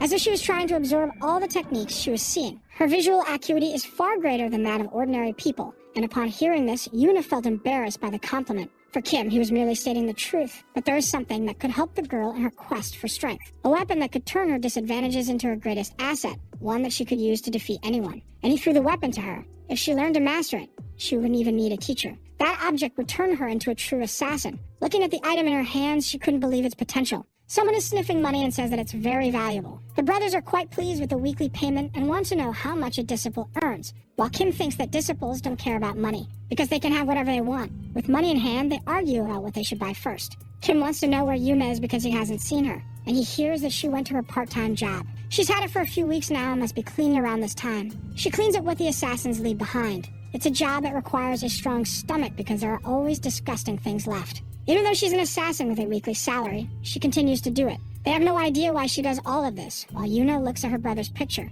They assume it must be to pay for her food because the girl eats a lot. But she eats so much at the cafeteria because the food there is free, and she does it to save money. The fool says that to be successful, one must spend a lot and advise Kim to heed his wise words. He completely ignores them because he thinks Yuna must be doing it for some reason and probably hides it even from her brother. Looking at the phone, they notice that Yuna just sent a message. She asked for a scarf, but the weather is too hot to wear such a piece of clothing. Inside a warehouse, the temperature is quite different from outside. In the place, the brothers feel firsthand how cold it is. Yuna called them to go there just to deliver the scarf to her. She says they complain too much and just want to hand over the item quickly to get out of there. They ask if she's working, and if so, she must be earning well, but Yuna says that she's training. If that's the case, they ask if she's breaking those ice blocks with punches. Indeed, she's breaking them, but with that small object. The one who gave it to her was Kim himself. It's a rope dart, an extremely uncommon weapon. Yuna is a bit skeptical that it will help her become a real assassin. A traditional wushu weapon, the rope is tied around the body, and the dart is thrown towards the enemy. A strong, fast, and extremely unpredictable weapon. The brothers make fun of her, saying that if she's going to use that, the idiot might as well use a firearm. Indeed, the dart is strong, but compared to a firearm, it's just a toy, because every shot from a gun is a guaranteed kill. Hearing the criticism, she says the guys are not wrong. Kim says that to kill 5 people, 5 shots are needed, but with that, it's different. Then Yuna shows them what the dart is capable of. The brothers watch, completely in disbelief. In Yuna's hands, the dart is becoming a devastating weapon. With just one throw, she managed to break much more than just an ice block. That should have been impossible, and they think Yuna might have just gotten lucky with her throw. Discreetly, they start looking up the weapon on the internet, and the girl tells them they need to be less obvious. Outside, the day goes by. The owner of the place is a D-rank assassin, Park Bingsu, and he asks if everything went well. Yuna says yes, and that she'll leave as soon as she cleans up everything. But he says she doesn't need to clean anything, but wants to know if she's really Lee Yuna. He says he has seen many people that are breaking ice as training, but destroying it like she did was the first time in his entire life. She tries to apologize, but the man says it's not necessary. Yuna tries to pay the man for the ice she destroyed, but he says it's not necessary either. A few hours ago, a friend of hers came by and paid for the ice, giving him 1,000,000 won. She didn't expect that. This is the value of their weekly salary. They also gave him an item to deliver to Yuna, an ointment for burns, and the friend said for her to apply it on her hands so she doesn't get hurt. Indeed, it was a great concern shown for her. With the conversation over, there was nothing more to do at the place. Yuna leaves the ice storage. Looking at her phone, she doesn't know how to thank Kim for everything. The more she tries to think of something, the less confident she becomes. Since that's the situation, she called him and Kim answered, asking what's going on. Not knowing what to say, she asked what was for lunch that day. He says she's annoying, but mentioned that it was her favorite, and as soon as she hears it, Yuna says goodbye. However, before the call ends, Kim congratulates her for training with a real weapon, and says they'll see each other soon. In the background, the brothers are trying to master the rope dart without success. Kim wonders if Yuna knows that the strength and weapon she's perfecting had been within her reach for a long time because she was a gymnast. Inside a room, someone is being beaten. A degenerate screams among them, asking them to face him all at once because he is Park Sang-do.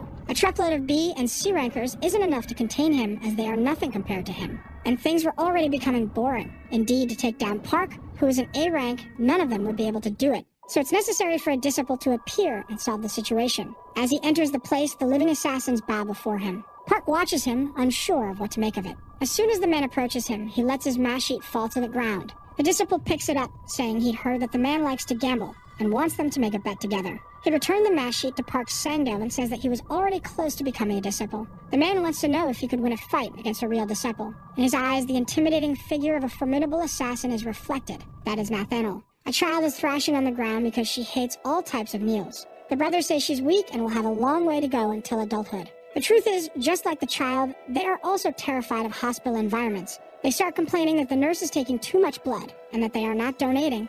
But Kim knows that when one becomes an assassin, it's necessary to undergo several tests at the Divine Honor Hospital, managed by Glory. When asked about his year of birth, he almost made a mistake by 40 years. Everything is going well, there's only one thing that worries him. And that thing is the blood collection. It's time for him to do it. The reason they collect blood is very simple. They're marking the assassins because DNA and fingerprints don't change over time. Those who betray and abandon the organization are found this way. It's only a matter of time before Kim's DNA and Peter's DNA are identical. In other words, what's going to happen is the complete exposure of his true identity. Looking closely, the woman wants him to say what he did that day. But Kim has already told her everything. He had his blood collected at the hospital. She starts slapping the boy, saying that because of his old man, she's going to end up dying. As if it wasn't enough to fight a rank B. Now they might discover that he's actually Peter. This wasn't good, and the woman wants to know if he wants to die that badly. But he doesn't want to sit idle, and has a plan to make them get confused during the chase. Full of confidence, he says he's going to blow up the hospital. Once again, Ju-won starts hitting him because she thought the idea was completely idiotic.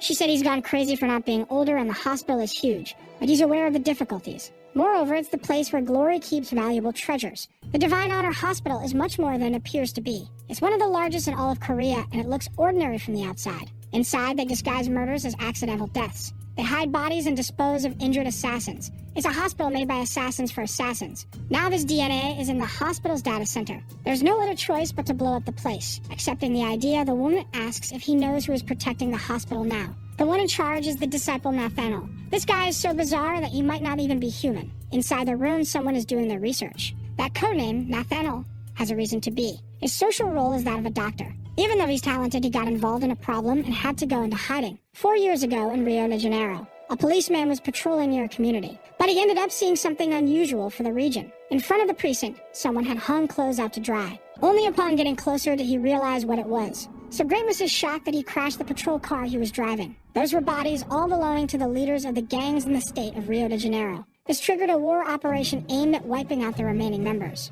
Before they entered the place, they smelled gunpowder as if a conflict had just occurred. The officer in the lead asked them to stop the infiltration. All that was there was blood and twisted weapons. There were no bodies. More importantly, the scene didn't even seem like it was done by humans. It was unexpected, and they should report it to their superiors. While talking, the officer saw someone approaching the surgeon. The terrifying hand was already within the officer's reach. He had been captured, and they immediately thought they were caught in an ambush. They immediately called for reinforcements, but he could only hear the cries for help from his colleague. It didn't take long for there to be only puddles of blood on the ground. Frightened, the officer asked about his friend. He has no idea what kind of monster could be behind that door. A terrifying voice came from within, asking for more victims. An object was thrown in his direction. It was the boot of his colleague who had been there. Looking at the shoe, he still didn't understand the situation, but he was certainly terrified by all of it. In front of him was the assassin, and on the ceiling, his victims were hanging by their heads. He only desires more victims, preferably some that are more resilient. The trained officer screamed in fear as he fired his rifle at that grotesque figure. He decided to empty his weapon on that person. In one day, Nathaniel took down the crime bosses and the best crisis team of the Rio de Janeiro police. The woman carefully knocks on the door. It's hard for her to get this information, and Kim wants to know if it's humanly possible to bend weapons with one's hands. She says the information she has is highly confidential and that it's not a lie. Since this monster is at the hospital, instead of confronting him head-on, it's better to look for a gap. And thanks to her, Kim managed to think of a way to infiltrate the hospital. The woman just hopes he doesn't die soon, but Kim says that his life is privileged. However, he'll need her for that, which leaves her both surprised and scared. In the middle of the city, people are going about their daily lives. A little girl points upwards and asks her father to look as well. Looking up, people wonder if that is Peter. Kim looks too and knows it's nothing. In his hands, there's a flyer asking for donations for elderly people. That's just a small greeting. In celebration of the hospital's 30th anniversary, Peter is going to visit Dr. Nathaniel. As requested, he hacked Glory's server and posted the advertisement that was sent to him. If Glory finds out, their lives are in danger, all because of a joke by a 19-year-old boy. Even though it's risky, it's an approach she's never seen before. Even if it's reckless, that old man hasn't failed a single mission in 50 long years.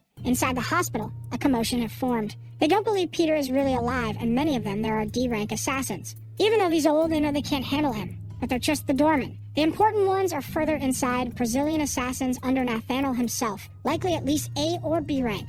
assassins of that rank who are already difficult to encounter, not to mention Nathaniel himself. It's a privilege for them to witness a fight between disciples. They want to know which one will win. They don't think it will be the old man, who is already 70 years old and has cancer. Before they could continue discussing, someone mentions Peter's name. They want to know why those two are rooting for the man they should be capturing. The truth is that many among them hope the old man doesn't show up. He definitely won't show up, but Kim, who is Peter, is already among them in the hospital. The Brazilian assassin instructs the others not to face Peter. They should use tranquilizers and be cautious. As soon as he's spotted, they should hit the emergency button, and the A-rank assassins will come to support. After giving the instructions, he wants to know if everyone understood, and they respond affirmatively. Observing everything, Kim finds the situation quite interesting. Peter is in the group of people tasked with capturing Peter. Now everyone was supposed to take their positions, and so they did. Kim was going to carry out his task, or rather, Peter was. A declaration of war from the old man is definitely unexpected. The buzz among people grows as they want to know if Glory is doing well and if its new boss is a capable person. One of them started worrying since he began fighting with Peter, and now they can't even find him. It would be unfortunate if he caused a huge mess, and they know how talented the old man is. So it was time for the young man to act. If he's not able to capture the old man, he should speak up so they won't have to take the lead. The tattooed man apologizes to them as he hadn't thought that far ahead, and said that from now on, he'll stick to his competencies, because his hospitality towards the elderly made him forget his place. If he's the chief of staff of the army, he should at least be able to understand that environment. He should be fired from his job. Drowning the old man, he wants to know if he really thinks he's stupid, because he wants to know if his father's best creation is capable of dealing with his own best creation. In human resources, an anonymous person is working quietly, but he quickly realizes that someone is going to end his life. Then his neck is easily broken. Kim is really skilled at what he does, but it was just chiropractic. The man didn't imagine that young doctor was so skillful, knowing vital points was part of his job. Talking to the patient, he wants to know if he knows a doctor named Yahello, but he has never heard of that person. In disguise, he continues walking through the hospital. He needs to find Nathaniel soon, but the person named Nahayan doesn't exist. It's possible he hid himself after getting rid of his identity. One thing he's sure of, the disciple is somewhere in that hospital. Now it all comes down to speed, who will be found first. Near him, the brothers ask what he's doing. However, he tells them that the one with the injured leg should be sitting in the chair. Asking about Yuna, they say she's not at their level, even though she's a rank above them. But if she sees anything suspicious, she should call them, as the brothers would protect her without hesitation. To which Kim says he'll remember that. Looking down the hallway, the two think they found Peter. Seeing an old man wearing the same shirt, they believe it must be a correct target. Kim tries to tell them that they have the wrong person, but they're already bothering the man. They whisper to him that he shouldn't be there, and that they would help him escape. But the old man doesn't understand anything at all. A nurse asks if he needs a syringe. Kim doesn't get it, but she thinks that's the reason they restrained the old man. But Kim says it's fine and that they've already collected his blood. The hunt for Peter is ongoing and they're taking blood from all the patients. The old man does everything he can to escape from the brothers, who swear that he is the real Peter. While they are distracted by him, someone bumps into one of them. Irritated, he called the person out, asking if they were blind. But it's Yuna, to his surprise, as she wasn't supposed to be there. With a face that looks like she's making something up, she says her younger brother is in the hospital. They've never heard that before, and she quickly tries to leave, sparking their curiosity. Watching the scene, Kim wants to know why Yuna is at the hospital. On the earpiece, Ju-won says it's not the time for him to be worrying about students, and Kim realizes that she knows him very well. She wants to know if he already knows how to find Nathaniel, but Kim is still figuring out how to do that, because at the moment, they're both looking for each other. Right now, he wants Nathaniel to expose himself without having to reveal his identity as Kim. In front of him is one of the disciples' assassins. This is Rodrigo, who tells him to do his job properly if he doesn't want to die. Approaching him, he introduces himself to the man. He says he found him. Since he's not showing his face, he wants to set a trap. On the earpiece, the woman thought that was absolute madness. It's time to use it, he says to Ju-won, and she should be ready to act. If that's the case, his men are ready to get their hands dirty. Elsewhere, a doctor is preparing for surgery, washing his hands. He performs his ritual calmly. Leaving the bathroom, he opens the door with one of his feet. In a room, Rodrigo seems not to have understood what he heard. He wants to know who that person is who's preparing for surgery. Kim says it's his surgeon, ranked the assassin, Kim Sungu. More hostile, he ordered him to get out and go look for Peter, but Kim said he's not the one he's looking for right now. Looking at the assassin, he asks where the disciple Nathaniel is. Rodrigo wants to know why a piece of trash like him would want to know that, and Kim says there's only one reason an assassin asks about someone. When they do, it's because they want to kill that person. Rodrigo is already bored and is quite pleased to have someone to try to kill. Running through the corridors, a man says he has something to tell the professor. He wants to know what it is, and the man says he should take a look at those documents. They are recordings from one of the operating rooms. The professor watches the footage carefully. As it progresses, a slight smile appears on his face. Rodrigo is having difficulty dealing with that doctor. The action is too fast. but he manages to notice everything. Kim had quickly gained the upper hand in the fight. Soon it turned into a one-sided beating session. Rodrigo was being hit from all sides. It didn't take long for him to be completely neutralized. In fact, everything happened and ended in just 10 seconds. At the end of the confrontation, Rodrigo was lying on the ground, motionless. That was all the time needed for a rank B assassin to be killed by him. As if that wasn't enough, he looks at the room's security camera. Nathaniel didn't expect to see that. Peter was really there in that hospital.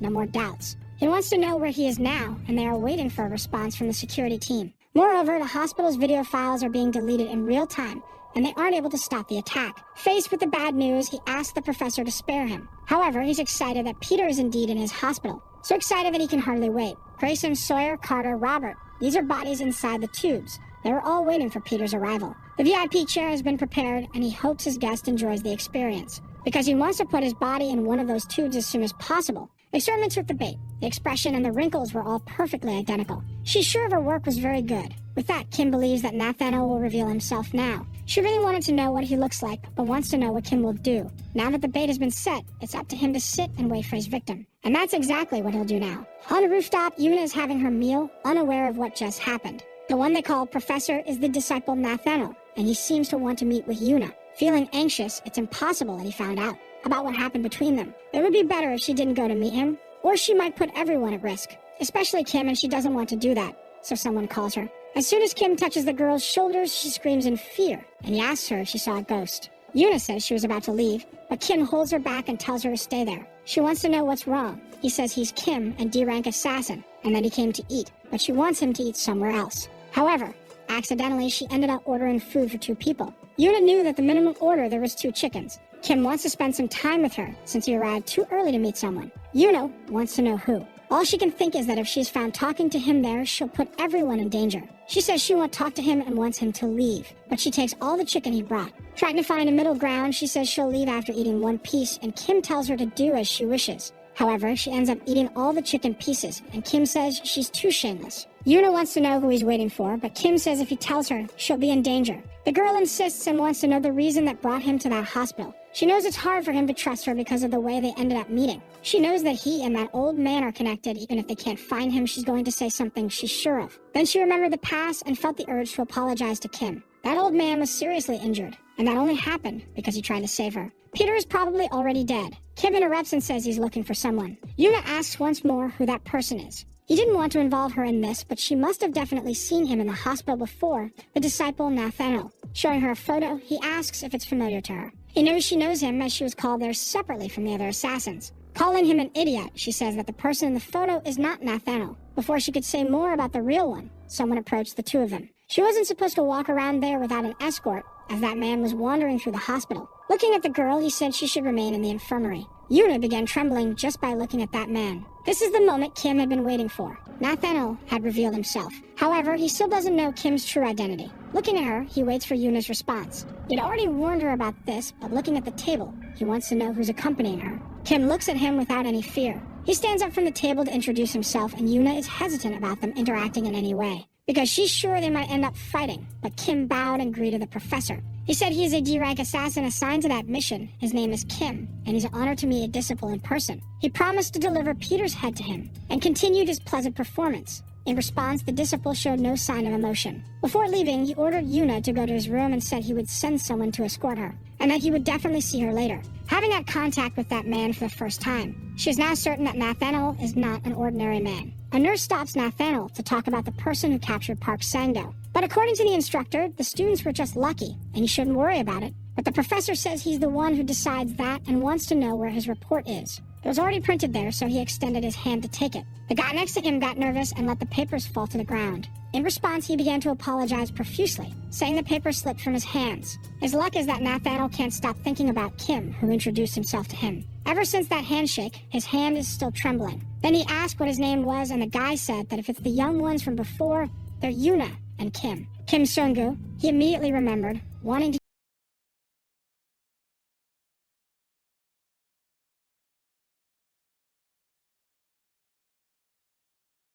he accepted his offer to be one of his bodyguards. It's going to be fun because he's not going to find Peter. The woman is very upset with the risks that Kim is taking. She warned him to get out of there quickly, as the danger he's facing is only increasing. As soon as he goes, he'll find out what kind of place this is. Before leaving, he congratulated the kid on his victory in chess, and the other brat says the doctor went easy on him. The man gave him a card that grants free access to any part of the hospital.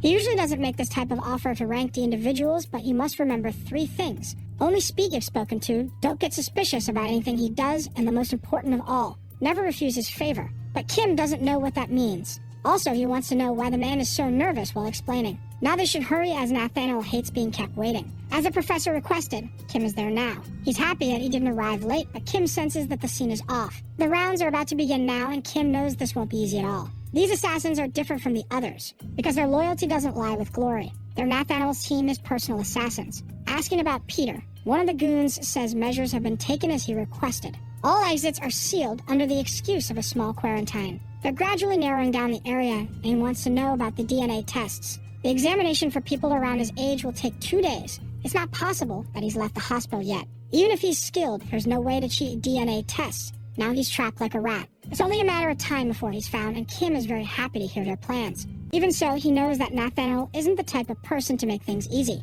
Walking through the hospital, he starts talking to some patients. He tells a boy that he needs to do this if he wants to play soccer again. Talking to nurses, he discusses matters related to the surgeries that happen on that floor. He knows he was summoned with a purpose, but he doesn't know why he's doing his rounds anyway. Then Nathaniel asks if he's disappointed because he didn't call him to do anything specific other than be his bodyguard. However, he thinks it's because he's not showing his nature as a disciple, but Kim says it's fine. Seeing the boredom on his face, he asked him to follow as there's something he wants to show him. That path isn't marked on the hospital's floor plan, so he has no idea what might be at the end of this route, but just descending the stairs in silence, and he wants to know what Nathaniel is going to show him. Then the professor swipes his card through a digital reader. Finally, Kim comes face to face with what he was hiding. It's too horrific, and Nathaniel said that this is where his ideal world becomes a reality. He asked if Kim is interested in biology, to which he replied that he only knows the basics. He simply stated that organisms evolve through natural selection, and that it's sometimes a great coincidence. However, Darwin is wrong, according to him. Evolution is caused by nothing but him. There at the hospital, he could eliminate the weak, as well as preserve the strong and develop them even further. This is a more honest way to care for people, which is why he's been keeping an eye on Kim. While they were talking, a loud beep echoed and a code red was initiated. A specimen had escaped, and they should take shelter until the security team contained it. The man runs desperately while the alarm warns everyone of the imminent danger. Given the circumstances, it would be impossible to stop it with just tranquilizers. The guards know they need to stop it and prevent it from escaping that place, but it's very skilled and passed through them without any difficulty. It's almost at the exit, and the gates will remain closed until the specimen is captured. It knows it needs to reach the gate before it closes, or it won't be able to escape. The countdown is almost over, and its dream of escape is slipping away. Suddenly, debris flies from the wall towards its face. It was the professor who had smashed through the wall with one hand and grabbed the specimen. This interruption left him annoyed, as he was talking about something very important. Crushing the specimen's head, he said it shouldn't have interrupted him. Only screams can be heard from the other side of the wall. As soon as silence fills the space, it's clear that the situation has been resolved.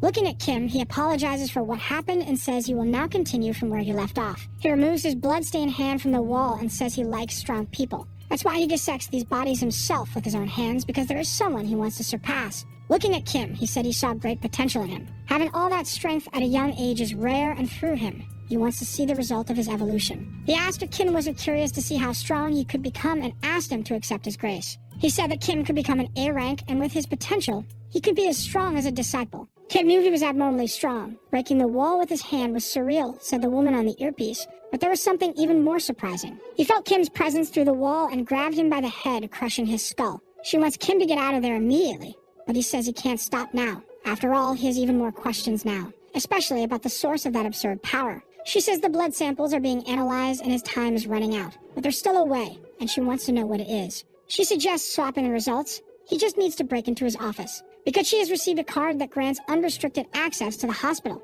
She says he's completely crazy and could get caught, but that won't happen, says Kim, because he has all the time he needs to do this. While following Nathaniel during his rounds, he carefully analyzed the route he takes. This way, he has an estimate of the time spent on this process. At the moment, he has 4.5 minutes to do his job. He just needs to swap the results within that short time frame. Without hesitation, he began working in the room. Outside, Nathaniel talks to his patients. Following his route, he also interacts with one of the nurses. On his way out, he speaks with another nurse who provides more data. He learned from his henchman that the blood test results should already be in his office. However, until now, not a single sample was compatible with Peter's. The blood analysis of the elderly patients, none were compatible. The henchman thinks Peter might be hiding in the ceiling duct. Thinking of the possibilities, he wants to use his imagination to consider what could be possible. One of his conjectures is whether Peter no longer has the same appearance as before. Nathaniel wants to know how a mere D rank is in a disciple's room, especially in his master's absence. For the past 2 days, he did his rounds at the same time. He was supposed to have 2.5 minutes of available time left. Nathaniel wants an explanation for what he found, and Kim wants to know why he appeared there already, unless he did all of this on purpose, and perhaps offered his grace to him, and showed all of his secrets in the hospital's basement, just to make Kim believe his plan was working. That way, he was underestimating him from the beginning, and Nathaniel asks the boy to give him an answer. There's not much that can be said, but he concentrates to think of something. Then he extended a folder to him, saying he was going there to deliver it to him. Nathaniel wants to know what it is, but he said Dr. Hong ordered it to be delivered and didn't provide further details. With that, he said he was leaving, but Nathaniel asked him to wait and grabbed him by the shoulder. He wants to know how Kim doesn't know what it is, since the document appears to have been opened. Thus, Nathaniel asks if he is curious about the blood samples of the elderly. If that's the case, he wants to know what made him so interested in them, since he doesn't even know what they are. He wants to know what Kim was looking for in his room, since he sneaked in. If he has no answer, there's only one conclusion to be made, but Kim interrupts the professor. A person can modulate facial expressions, but there's one thing that can't be masked. And that thing is DNA, and since they haven't caught Peter yet, he thought that the old man might not look the way they imagine. So he compared it with patients who underwent plastic surgery or changed their gender, but none were compatible either. Besides that, he wanted to take another look. Then he intensified his performance and apologized to the professor, as he shouldn't have done it without informing him. After hearing the explanation, Nathaniel asked him to raise his head and place one of his fingers on Kim's forehead. Indeed, he has something in his mind, but he shouldn't forget that he is a member of Glory and should maintain his dignity. He is now free to leave. Thanking, he said he would leave now. Touching Kim's face, he realized that the skin is real. It's not makeup. The texture is that of a young person's skin, so he ended up dismissing Kim as Peter's possible identity. Having returned to square one, he became deeply irritated. All Nathaniel wants to know now is where Peter is hiding. This is Carter Podman, the champion of Mexico's underground and no-rules fights. His nickname is Slasher, and it's said he has the strongest legs on the planet. Many have succumbed to his powerful kicks. Nathaniel wants to know if what he heard about him is true, and the fighter asks if the Asian guy came there to die. The world's strongest legs couldn't withstand a single blow from the disciple, who now flaunted them like a trophy in the middle of the arena. In the same way, he encountered the world's strongest fist, whose arm shattered into pieces after being struck by him. There was also the world's strongest gang, and they had their heads mounted on the ceiling like chandeliers.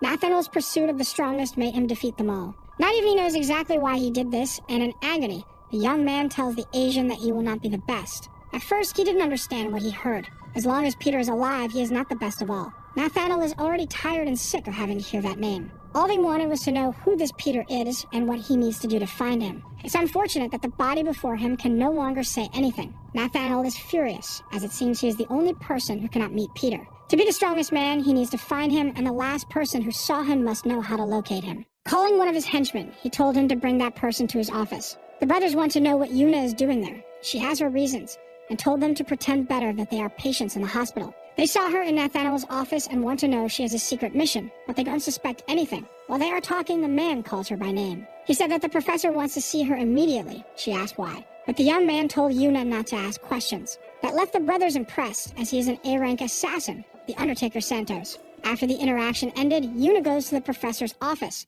Inside, he presents a photo of Peter to her. It must have been her first time seeing him. Not even other disciples had this privilege, and besides, she left there alive. She even thought that Peter let her escape, but she also managed to escape from an A-rank assassin, and there's nothing special about her. Yuna just thinks that maybe he has no proof, and she just needs to stay quiet. Nathaniel asked if the girl had witnessed a miracle. Certainly not, and some disciples propose a hypothesis about what might have happened. He must have helped her during the incident with Park Sang-do, and in return for that, she must have made a deal with Peter. But she's an orphan, and has nothing to offer him. Given that, he wants to know if Yuna is a double agent working for him. Yuna wants to know why there is all this suspicion, but Nathaniel says it doesn't matter because she can't do anything. Because he knows she can't just die and leave her brother behind. Due to his hemophilia, he has been bedridden for a long time. With his health condition, living 3 more years is practically impossible, however. Nathaniel says he can save her brother. With the serum he developed, which costs $4.5 billion, with 1 dose the disease is eradicated, and he hopes she understands as she is smart. She needs to choose a side, and Yuna wants to know what she has to do.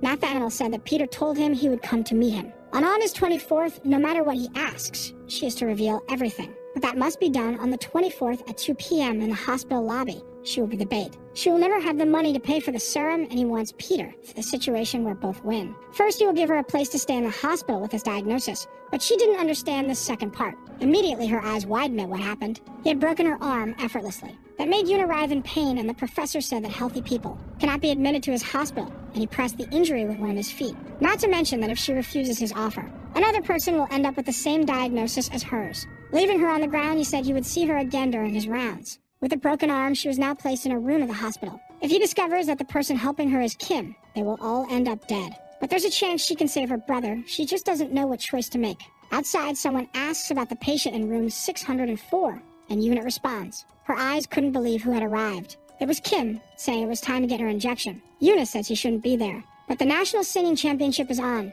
and she insists he should watch it somewhere else. She scratches her head, unsure how to explain things to him. Yuna tries everything to take control and push him away, and Kim asks if this is all because of Nathaniel. After all, he's her professor. Even so, he doesn't remember breaking his apprentice's arm. Now he wants her to tell him who did it. Yuna is a bit hesitant, so she's thinking about what she can say to him, and she asks what he'll do on the 24th, wanting to know the reason for the specific question. She says she has something to ask him, but can't tell him now. On that day at 2 p.m., he should be in the hospital lobby. He should stop asking questions and just do it as she says. For Yuna, it's the only choice she has. As he looks at her, he insists once more that he needs to go. So he said he would be there at the appointed time. Outside the hospital, the rain pours heavily. On Yuna's phone screen, tears fall on her brother's picture. She still doesn't know if she did the right thing. Outside, Kim hears that this is the only thing she can do. The hospital's birthday banner is still outside. The 24th has arrived, and the professor says he's been looking forward to this day, because Peter said he would meet him on this very day, and he can't wait to finally see him. With an earpiece, he tells Yuna what she must do. After all, he wants to know where Peter is. Thinking for a moment, he says he's probably on his way to meet her in the lobby. The clock is almost marking the time agreed upon between them. The minutes are passing slowly. Finally, it's 2 p.m. sharp. The girl is saddened by what may happen because of her decision. Meanwhile, Nathaniel waits attentively for Peter's arrival. Kim walks through the hospital corridors on his way to Yuna. The boy asks if her brother has a boyfriend. He said he saw some guys in her profile picture and thought one might be her boyfriend, but she said they're just friends, which surprised him even more. The guy in the middle is really handsome, and he even liked to play soccer with him. And in 3 years, he wishes he could watch the World Cup and cheer for Korea with him. That would be his first trip abroad to the other side of the sea. All these are just the delusions of a bedridden young man. Dreaming like that is the only good thing left in his life. With his eyes closed, he continues to dream about their trip to the World Cup. She told him that the new medicine could cure his condition, and he only needs a single dose. It was the brief conversation she had with him while feeling the pain of her broken arm. Thinking about her brother's state, she can only imagine that there was no other way out for her. In the earpiece, Nathaniel wants to know where Peter is. He must be on his way, and Kim is also at the hospital. She's waiting for him to fulfill the promise he made to her. It's already 2 p.m., and she waits for him in the hospital lobby. The moment Nathaniel has been eagerly waiting for. However, a few minutes go by, and there's no sign of him. The professor's mood is no longer as friendly. He wants to know from Yuna what happened, because Peter hasn't shown up at the designated place. Meanwhile, she wonders if Kim really won't keep his promise to her, because it's already past 2 p.m. But he's at the clock outside, not the one in the lobby. The old man got the meeting place wrong. In their conversation, he asked if it was the lobby clock, but she said no. He should go to the clock outside in the garden. If he went to the other one, she would kill Kim, who ended up agreeing. And there he is, looking at the clock's hands, waiting for his friend. Nathaniel might end up killing Kim if he discovers that it was him and not Peter who killed Octopus. The professor's henchmen are all over the place in that building. No matter how skilled Kim is, the situation is completely dangerous. Any precaution in that environment is still too little compared to the risk. The only thing she wants now is for Kim to escape from that trap. He had appeared mysteriously in her life. She doesn't know where he came from, and because of that, she became suspicious of the young man's intentions. But with him, she discovered how nice it is to share a meal with someone. In his company, she ended up experiencing many new things, and they shared many good moments together. Besides, she learned to trust him in times of need. And that wasn't all about them. Kim cared about Yuna up to that point, and he was the first person to sincerely think about it, about what she is good at doing. Because of that, there's no way she could betray him like this. Definitely, she couldn't betray someone as important as he is. With Peter's delay, there isn't much time left for her. Using the earpiece, Nathaniel asked what happened. Trembling with fear, she began to explain. She said that she had lied as she never saw Peter again after that day and was tempted by the offer of the medicine he made to her. But she knows that if the old man knew she was there, he would have come. Without knowing what to say about the situation, she asked the professor to ask for anything she can do, and she'll do her best. Crying, she only asks that he doesn't do anything to her brother. In the face of that emotional confession, he said his first words. She couldn't bring Peter there, it's unfortunate, but there's nothing they can do. Now she has to die, unfortunately. If she can't bring him there, she's useless. and he had already warned her about who would be next. As the henchmen approach her, the fire alarm rings throughout the hospital. The alarm called for the evacuation of everyone from the building. Even the assassin brothers flee the place, forgetting their mission. During the escape, one of them notices something. The exits began to close. The doors are blocked on all sides. There's not a single emergency exit that isn't sealed. Everyone who hasn't left the hospital yet won't be able to get out. The brothers can't understand how that happened, even with the fire alarm. In the hospital lobby, Nathaniel is with several of his henchmen. In response to the alarm, he doubts that a fire really happened, because he doesn't smell anything burning, so he orders one of his henchmen to investigate the situation. Even for Yuna, the fire alarm is completely unexpected. Near her, someone asks why she is crying. His steps approach her slowly. It's Kim who's there, and there's no reason to cry now. Yuna doesn't know why he is still there, but Kim said he had promised her that they would meet at the clock. During a fire, sane people try to run to a safe place. So if none of them had fled yet, it means that none of those people are doctors or patients. In fact, the man in the lab coat is an assassin. Another patient has a baseball bat in the middle of the hospital, as well as another pair carrying melee weapons. Now he has a message for the assassins who are there for him. Yuna doesn't know what Kim is doing now. Nathaniel still doesn't understand what he meant and asks if his intention is to save Yuna. If that's the case, he had already suspected it. It wasn't just sympathy that he showed. That handshake wasn't from a normal person. Nathaniel suspected that something was going on. Because of that, he wants to know if he is capable of dealing with all those assassins. They all come from a violent community in Brazil. The life expectancy of the youth there is 16 years, and thanks to all that violence. Very cruel people are able to develop. Most young people die before they even reach 10 years old. Because of the unstoppable flow of bodies, the community received the name of the city of funerals. In that harsh reality, the weak die, and to survive, you have to be strong. Through the various kidnappings that occur in the city, the unstoppable drug trafficking, even prostitution, the funeral agents control the city. They are the most powerful and violent organization in all of Brazil. For him to know the 100 strongest members of that organization are in the hospital now. Nathaniel is curious to see how he's going to deal with 100 people at the same time. Witnessing the impossible scene makes him smile. And as he had said before, he saw potential in him. He's like a tiger cub. If he grows under his guidance, he will become the greatest of predators. However, he cannot win against adults right now. It was time for him to join the professor, who would secure his future as an assassin. But Kim isn't impressed by the offer at all. Thinking for a bit, he even shrugs at it. Nathaniel realizes that he has made a choice. Moreover, he seems to desire the imminent fight. Two degenerates charge at the protagonist of the story. The bald one can't wait to let his blade sing. Finally, after a long time, gratuitous violence emerges and Kim took down the two extras. Those who were still alive can hardly believe what they had witnessed. Even Yuna couldn't believe it. He killed his opponents without looking at them, without missing a single vital point. Handling the pen, he asked the professor a question. After that, does he still see him as a tiger cub? Nathaniel asks if they know how long it takes for a person to die. 1 minute if it's a major vein and only 12 seconds if the carotid artery is damaged. With 100 people and taking 1 minute for each of them. The truth is, Nathaniel is very curious to see what will happen, because he wants to know if it will really last 100 minutes. The Brazilians say that Korea is a terrible country, too peaceful. No legal betting, no football, no Paraguayan cigarettes, a joke. And that he felt alive in the community, exchanging gunfire with Germans and already missed some good old violence. But there was no time for nostalgia, as he was killed before he could feel it. The second one was already on a one-way trip to find out if God exists. They try to intimidate the boy, saying they'll put him in the microwave. Yuna mistakenly thinks Kim is in trouble, because now he's cornered in a dead-end hallway. Kim realizes that even with some punks dead, the rest don't care. They laugh and say that growing up in the community made them tough. Every day, another punk ended up in a grave. Someone who grew up in South Korea would never understand what 20 minutes in Rio de Janeiro during rush hour are like, especially when Flamengo is losing at home. Still outnumbered, he skillfully evades his aggressors, but they know he can't dodge forever. Once again, he's trapped and without a way out. Nathaniel wants to know what he will do in this situation, because there are dozens of guys from Rio blocking his exit, ready to collect on him. Indeed, there are many Brazilians and he doesn't know what to do. If it were a soccer ball, it would have already perished.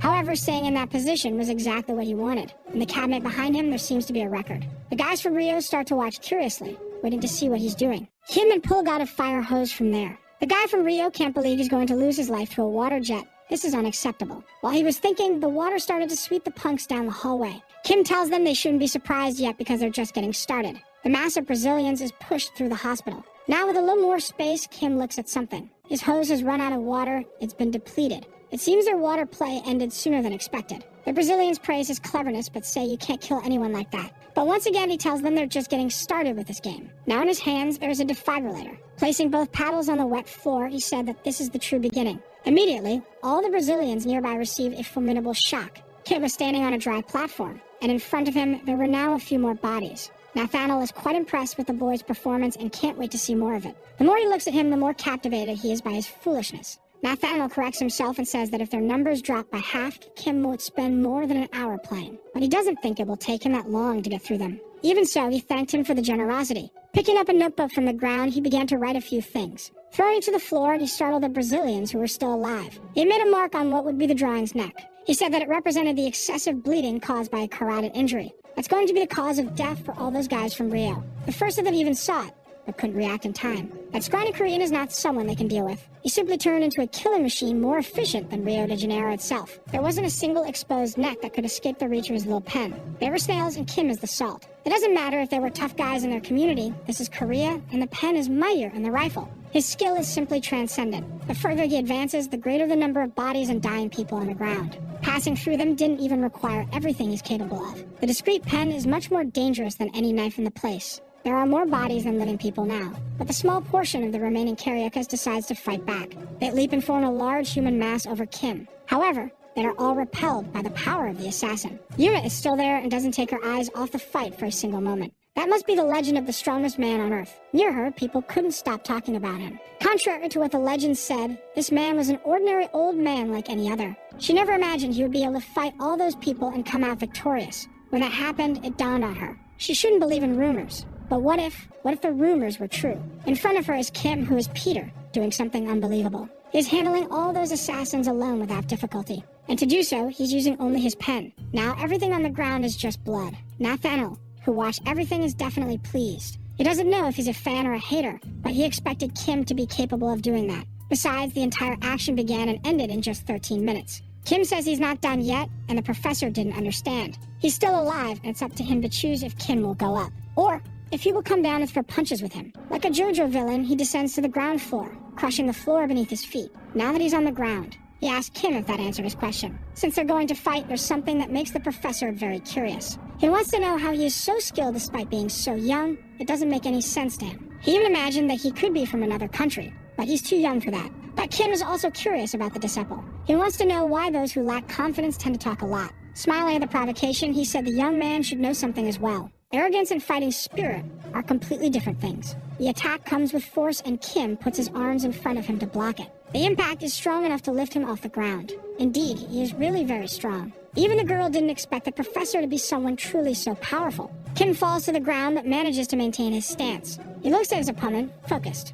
All that superhuman strength, he doesn't seem real. Yuna knows that things are much more dangerous now. Nathaniel imagines that Kim used all his strength fighting the 100 assassins who were there. It's only a matter of time before he loses. Yuna says that blocking all those attacks is very dangerous, and he should dodge soon. Nathaniel asks if he's already tired since they've only just begun, and armed himself with the bodies of his henchmen. That is definitely unexpected and caught Kim's attention. Even though he blocked it, he was struck by 2 massive Carioca bodies. Nathaniel says he can't do anything because he's exhausted, but he won't accept that as an excuse to go easy on him. He threw Kim against the wall using just one of his hands. More impressive than his strength is only Kim's physical resilience. He had never seen someone so strong before, and he would like to know what the source of all that strength is. While standing still and reflecting, Nathaniel will land a flying knee strike. Yuna is already in tears because she's sure Kim will die at this rate. Going to the elevator, she saw that it had gone down. Since he is very quick, Nathaniel thought for a moment. In a confined space, there's no way the young man can escape him. Kim says nothing in response to the provocation. Meanwhile, the disciple is engaged in trying to finish him off as soon as possible. Striking his face several times, he asks if he's really going to stay like that, doing nothing. He wants to know where his fighting spirit is, as he swore it would be a challenge. But from what it seems, he is no different from ordinary people. The blows are so strong that the elevator is being destroyed from the outside. Its walls are already completely dented. There's so much violence in the strikes that even the steel cables are breaking. The two had to leave there.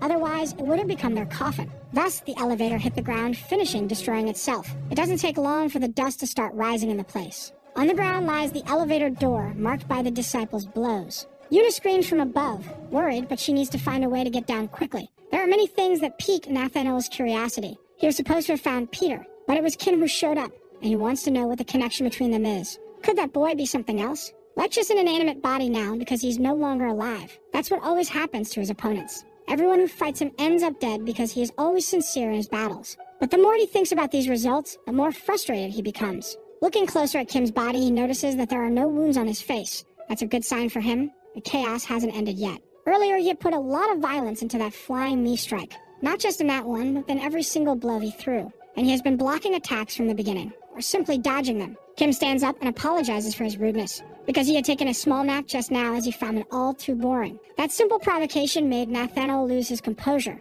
Now the violence was about to start. He said something about being sincere earlier.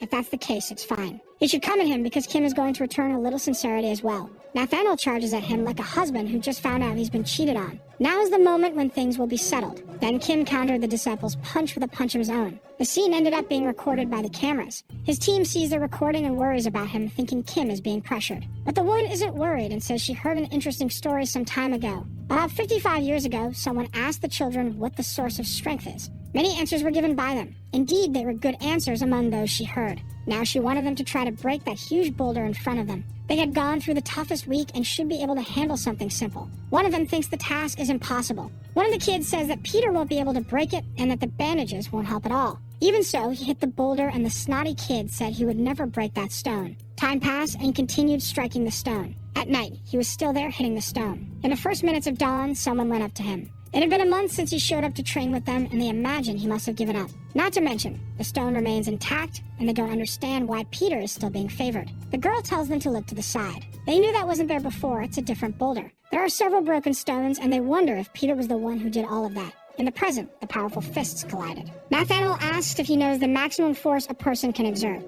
In a deadlift, a record-breaking strongman can pull over 500 kilos from the ground. That guy is no challenge for him. Because of that, he wants to know what Kim does, as he's many times stronger than a normal human and doesn't even seem to be using any enhancement. Kim asks if he's ever been hit by a car before, and Nathaniel says that's very specific. Then he said his punch would hurt much more than being run over. With the impact's force, the disciple flies like a rag doll, destroying the wall. Even so, Kim wasn't satisfied with just that, and started returning every punch he had to dodge. Nathaniel doesn't even know what hit him. At this moment, he's getting beaten by Kim as if he owed him money. It's all open hand slaps, so as not to leave marks on the guy's face. Whether open or closed, the beating session seems to have no end. Kim is standing calmly, waiting for Professor's reaction. The old man thinks Kim has won because a head that gets smashed into the wall like that doesn't come out intact. But his joy quickly disappears. Even Kim is a little surprised that he's still alive, and says that Nathaniel won't understand why he's still breathing, while the hands he used to hit him are already marked with wounds. He said he had already told him about who controls evolution. Now he will be the first not just to hear what he says,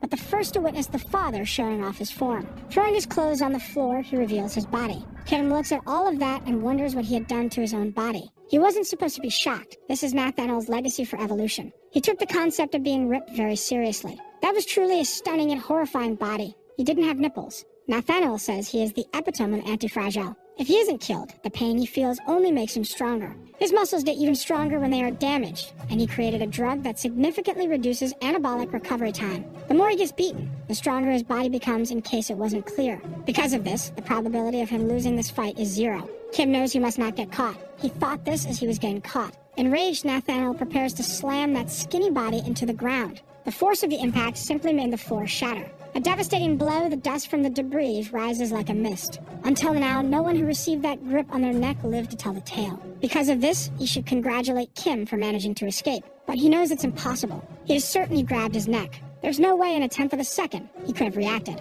But he managed to place his hands inside the grip, creating just enough space to escape. In such a short time, he made all those decisions and acted in perfect harmony. His reflexes are not human. However, Kim knows he narrowly escaped death. If he had been held for just 1 full second, he would have died. Not to mention that his hands hurt as if they had been pierced by nails. He had broken the wall with one of his hands, as if it were absolutely nothing. He crushed the skull of a grown man like someone crushing a fruit. The certainty he has is that if those hands grab him again, there's no way he'll get out alive. Nathaniel says he saw Kim's medical data, and judging by that, he should be stronger than most A-rank assassins. Even so, he wouldn't be able to beat him because he's always evolving. However, if he begged like a dog, maybe he'd change his mind. The truth is that he can't wait to make Kim embrace the juice and become even more incredible. That possibility had been discarded a long time ago. But seeing the boy raise his hand, Nathaniel thinks he's agreeing. Through the cameras, the old man thinks Kim is surrendering, and this could get them discovered. Nathaniel knows he has potential and is willing to forget everything. That way he can satisfy his desire to become even stronger.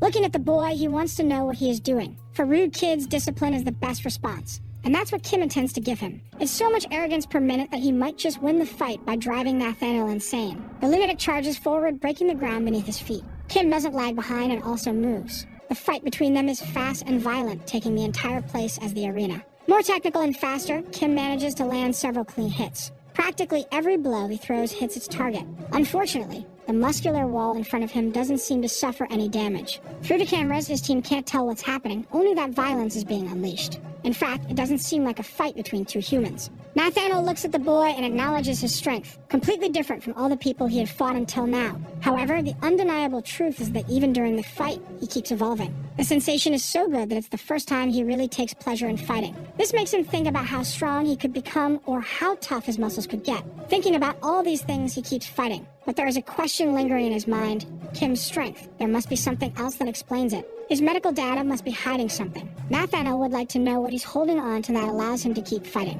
Because after all this time, he still hasn't given up. For this, there's certainly only one possible answer. Tired of getting hit, he grabs the boy's leg and says he has made his decision. Even if he cries like a dog, he will be dissected like a frog, from the smallest bones to the most useless cells. He promised that he would be thoroughly examined. It's unfortunate that the last thing he will see will be his fist coming toward his face. His team watches through the cameras, desperate. They scream, not knowing if he's still alive. But it was he himself who said that he gets stronger when he takes hits, and that he reduced his muscle recovery time. So all he had to do was wait, and he did so for a long time. Now Nathaniel is surprised. Kim waited until he became as strong as possible, so that his muscles would become so powerful that they would press against every nerve and bone in his body, eventually rendering him useless, and indeed, Nathaniel can't move. He was so focused on the fight that he didn't notice his entire body getting increasingly stiff. That boy had noticed the flaw in his body within just a few minutes, something that even he, the disciple Nathaniel, couldn't detect. With the battle practically won, Kim smiles. Then he says out loud that Nathaniel had asked for this, which makes him seethe with rage. It can't be happening. It must be a nightmare. He had killed countless people just to attain that power. Not to mention all the pain he had to endure to achieve it. All those modifications to become the perfect human being. Even so, that damn boy would be his executioner and would put an end to all his progress. Smiling malevolently, he says he didn't expect to have to use that. With the little mobility he had left, he pulled a rainbow-colored pin from his sandal. That drug deteriorates his muscles, but makes him the perfect organism. It's only fair that Kim witnesses this. After 3 minutes, Nathaniel won't be in the land of the living anymore. Knowing this, he'll make sure that Kim isn't either. His body began to move again, and blood spilled profusely from his mouth. His steps were so powerful that the ground couldn't withstand the force. Kim prepares to counter that charge. The apostle, if he wasn't human before, had now turned into a monster. His life would burn as fuel. This is the epitome of all his research and achievements. Even so, the fight continues. All of his moves are being read. Fighting against just one person, he still manages to be struck. The sensation is like fighting against 1,000, and battling with Kim awakened a new feeling. Kim is definitely not a D rank. He has an extraordinary amount of experience that someone like him could never obtain in a single lifetime. It's unusual that such a young man, even younger than him, is so rich in experience, as if he were in an unreachable place. The man closest to the position of God. It almost seems like that boy is Peter. In the year 2003, he made his vow. He would volunteer for the sake of humanity, maintaining his dignity and ethics in practicing medicine, not using his medical knowledge for malicious purposes. In the audience, some people couldn't believe it was him. Nahayan is a 13-year-old prodigy who had already entered medical school, but he wasn't truly happy. In 1994, he was bedridden in the pediatric ward. He was born sick, and they told him that he was born that way by God's choice. He just wanted to know the reason why he had been chosen to be born with a weak body. On television, he watched the molting process of arthropods, which allows them to grow and become stronger. Perhaps God wanted him to grow stronger like those creatures, unlike what humans do. Now he was motivated to become the person who would make that happen. In 2012, a patient with a gunshot wound was being treated in the emergency room. No one really wanted to treat him because that person was a murderer.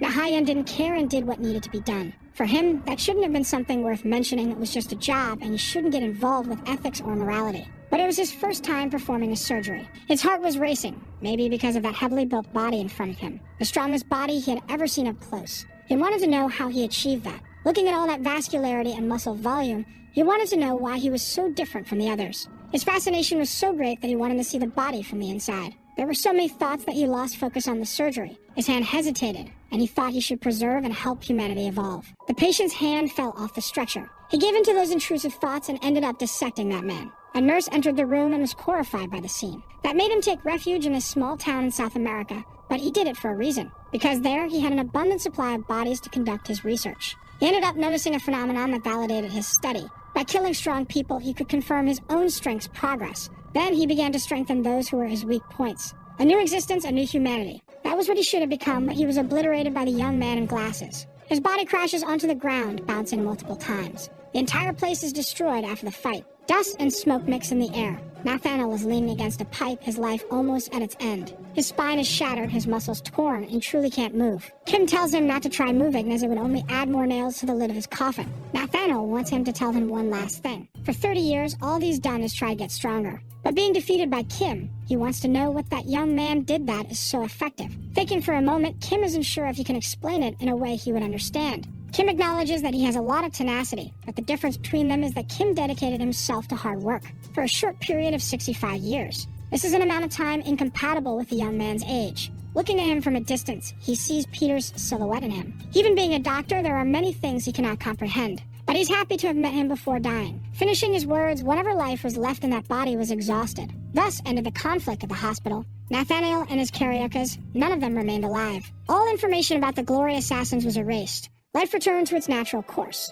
In the car, the twins want to hear something from their professor. To them, it was already time to become rank C. Being categorical, the professor says they should be less arrogant. They say they were just acting. Then they start to tell him how his fight against the Brazilian assassins went. They wanted Yuna to recount how it was, but she seems quite distracted. On the other side of the seat, Kim looks at her. Things ended well, and she should be at least a little happy. But with her brother bedridden, she doesn't feel relieved. That promise Nathaniel made that could save her brother made her think too much. A single dose would cure him, even though it was very expensive. Kim knows she's worried about her brother and asks her if that's the case. However, she says she couldn't eat at the school cafeteria, and that's what she's thinking about. Since the serum was destroyed, nothing makes much sense now. Even so, Kim believes that being who she is, she'll find another way to help her brother. Though still a bit skeptical, she thanked him for his words. Finally, the van arrives at its destination. Opening the door, the young man says that Korea's scent is the best there is. The professor tells them to cut the chatter and go to sleep, so they won't be late for school the next day. Kid notices something left behind in the van. He asks Yuna if she's not going to take it, but she says it's not hers.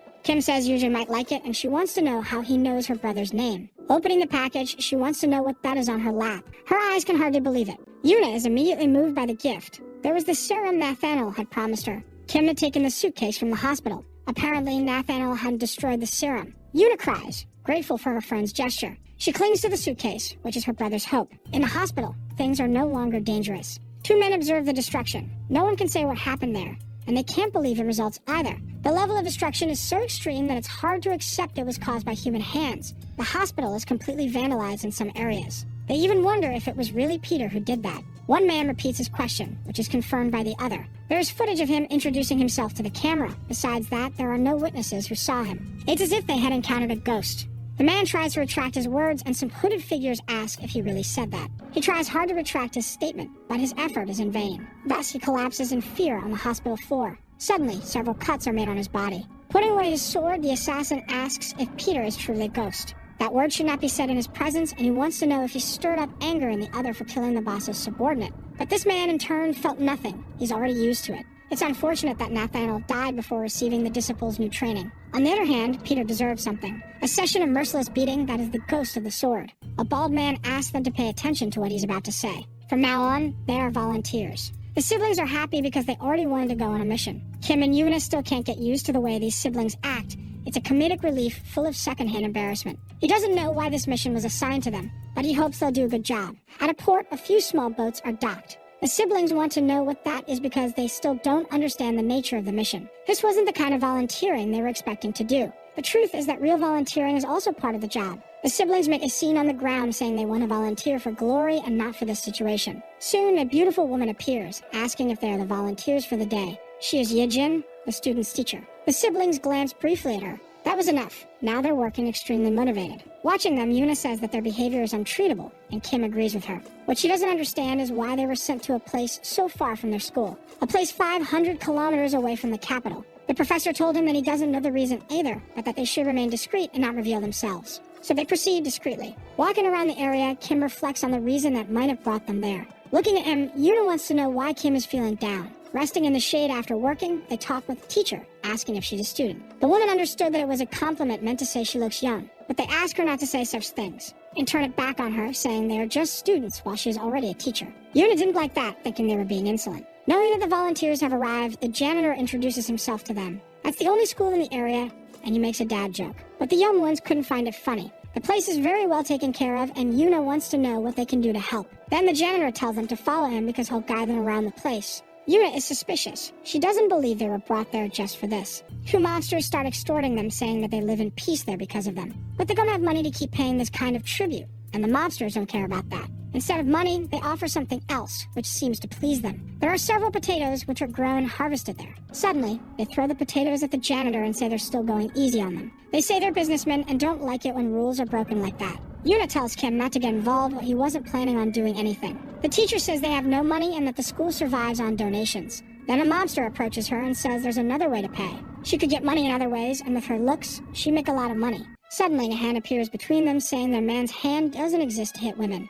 It's meant to protect, and for that reason, he can't forgive him. The mobster tries to say he didn't do anything. Before he could say anything else, the mobster reacted. He said his hand exists to hit clowns like him, and the teacher begs them not to fight. Sitting down after being hit, he says a mosquito is still flying around him. It even makes him scratch. A mobster says he's bleeding a lot, and the young man says they shouldn't focus on the small things. A brief beating session ensues. Now the two brothers are bedridden at the school. Taking care of them, the teacher asks if they're okay and apologizes. They tell her not to worry about them, but rather about the fists that hit their faces. The janitor said they were unlucky, and that those idle mobsters go around charging others. But thanks to the volunteers, the school was a little better. He asked them to rest, that they talk tomorrow. Kim asked if the captain is okay because he's recovered a lot. Then he remembered other situations. Intimidation they have faced before. The conflict inside the church with the assassins. Kim said that a strong person holds back when needed, and that today they were pretty nice. He tries to say something more, but Kim tells him to keep resting. In that place far from the capital, the sky is filled with stars. Yuna is sitting on the swing alone. It seems she's reflecting on the past few days.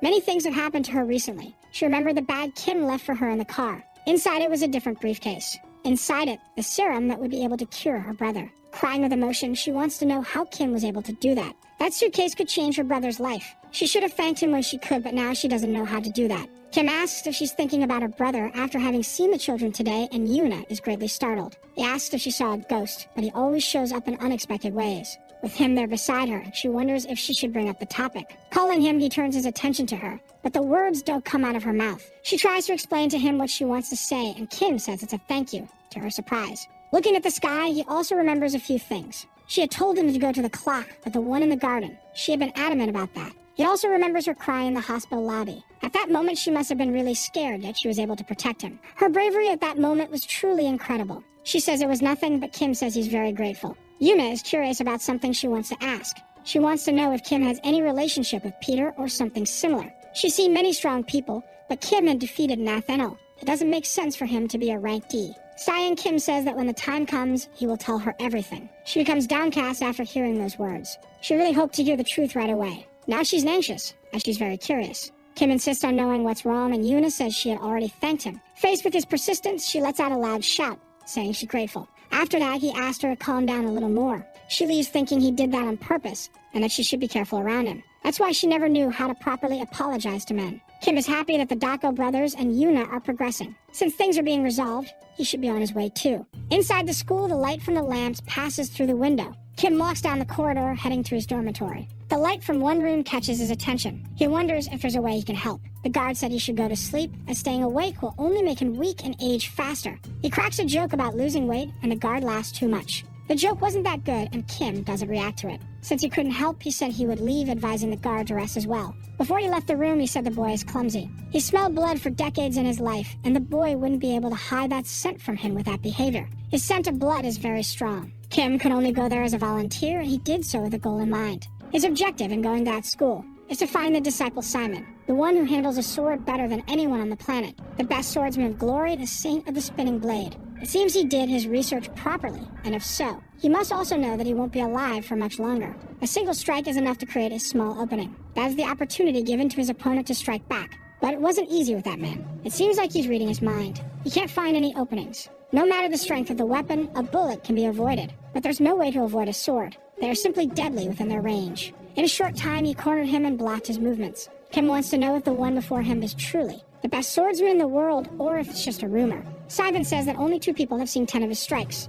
The boy should be happy, since he is one of those people. He doesn't know how it is for other beings, but humans are made up of habits. Walking, talking, scent, even people's breathing is different. He wasn't sure before because it couldn't be true, as it was impossible. But during the fight, he became certain. Then he planted his sword into the ground before him, and he, the disciple Simon. The night sky did not expect this. The samurai is bowing and salutes the disciple Peter, who is in front of him. He said he missed his big brother. Perplexed, he asked if he had reincarnated, to which Peter says in a way yes. He's relieved because he thought he had died, but even Peter doesn't believe it. Simon wants to visit the place where he's hiding, but that's not possible yet. He said that now he seems cool and acts cool, something he didn't do before. Either way, he is grateful, because the title of the Saint of the Spinning Sword suits him well. Peter says he almost died, but Simon, knowing it was him, thought it was impossible. He said that Peter is very skilled, considering that for the past few years all he has handled is a broom, and holding a sword felt a little strange. And all of this only happened thanks to Peter, who taught him how to use a sword. He wants to know why he went to that part of the country. Peter asks if he's heard the news about what happened at the hospital and with Nathaniel, and indeed he heard about the chaos. He could hardly believe that it was Peter who did it, and was wondering who was responsible for that. Now he wants to know why Peter did all of that. Without beating around the bush, Peter says he plans to take down Glory. Simon says that even for him, it's too dangerous. Glory is not the same organization anymore, so he hopes to join him in this task, but Peter tells him he has to stay there and clean the school. Simon wants to go with him, but Peter asks if he really wants to throw away all the time he spent there hiding. The samurai says he still dreams about that fateful night. If it weren't for Peter, who stopped him, he certainly wouldn't be alive today. Just like that child wouldn't have reached the highest step, even if it cost him his head, he would have done it gladly. And he asks if Peter doesn't agree with him. 60 years ago, the Honor Orphanage was established by Father Gabriel. Among the children who grew up there, 12 were selected, with Peter being one of them. Every day was a battle for survival. After being treated like animals and going through the worst training, the 12 who survived were promoted and became the nation's secret agents, the 12 disciples. Before anyone knew it, they made great changes in the world. One day, something happened. A young boy appeared at the orphanage, and the priest decided to adopt him. As time passed, that child began to covet the crown. And in the end, he took the crown for himself, arousing Simon's fury. It was on that night that Peter stopped him. It wasn't the right moment for him or for anyone to do that. In his hands, Glory turned into an organization of assassins stained with blood and corruption. And Peter, who was powerless back then, obtained the greatest weapon of all, his youth. So if he wanted Simon not to get involved and just watch, for everything would be destroyed. The person in charge of doing that would be him, Peter. Morning finally arrives at the school. The siblings want to know what happened. They had done all the hard work, yet the children are idolizing Kim. The teacher thought things would get chaotic, but the mobsters didn't return, and the brothers said they won't come back. Shaking hands, the man asks them if they need to go further than that. The mobsters murmur that they won't mess up again and are warned not to return to the school or approach the teacher, because if they do, they'll witness the wrath of an S-rank assassin. But the siblings say it wasn't a big deal, and only they will remember it. With the volunteering finished, it was time for them to return to the capital. The teacher thanks them for giving the children good memories. The janitor makes a really bad dad joke, and Yuna had to be restrained. Before leaving, they call out to the teacher. They affirm that they will return every year, and she's happy, but thinks it's because of the volunteering not to see her. Before Kim leaves, the janitor calls for him. He said that if needed, he has the disciple Simon at his disposal. If necessary, he'll come to his aid immediately. Peter thanks him and hopes he stays safe and well in that place. Before the day ends, the rain starts falling from the sky. Soon, it becomes more intense, turning into a storm. The waves begin to rise and become much stronger. Lightning descends from the sky, shaking the walls of the school. Meanwhile, the janitor calmly reads his newspaper. That was quite unusual in his life. He's been receiving things that made him very happy lately. Standing up, he didn't expect to receive visitors. They don't seem to be volunteers, and he wants to know what they want by visiting someone who lives in isolation. The woman identifies him and says that's where he's been hiding. One of Father Gabriel's sons, the Saint of the Spinning Sword, the disciple Simon, the best swordsman in Korea.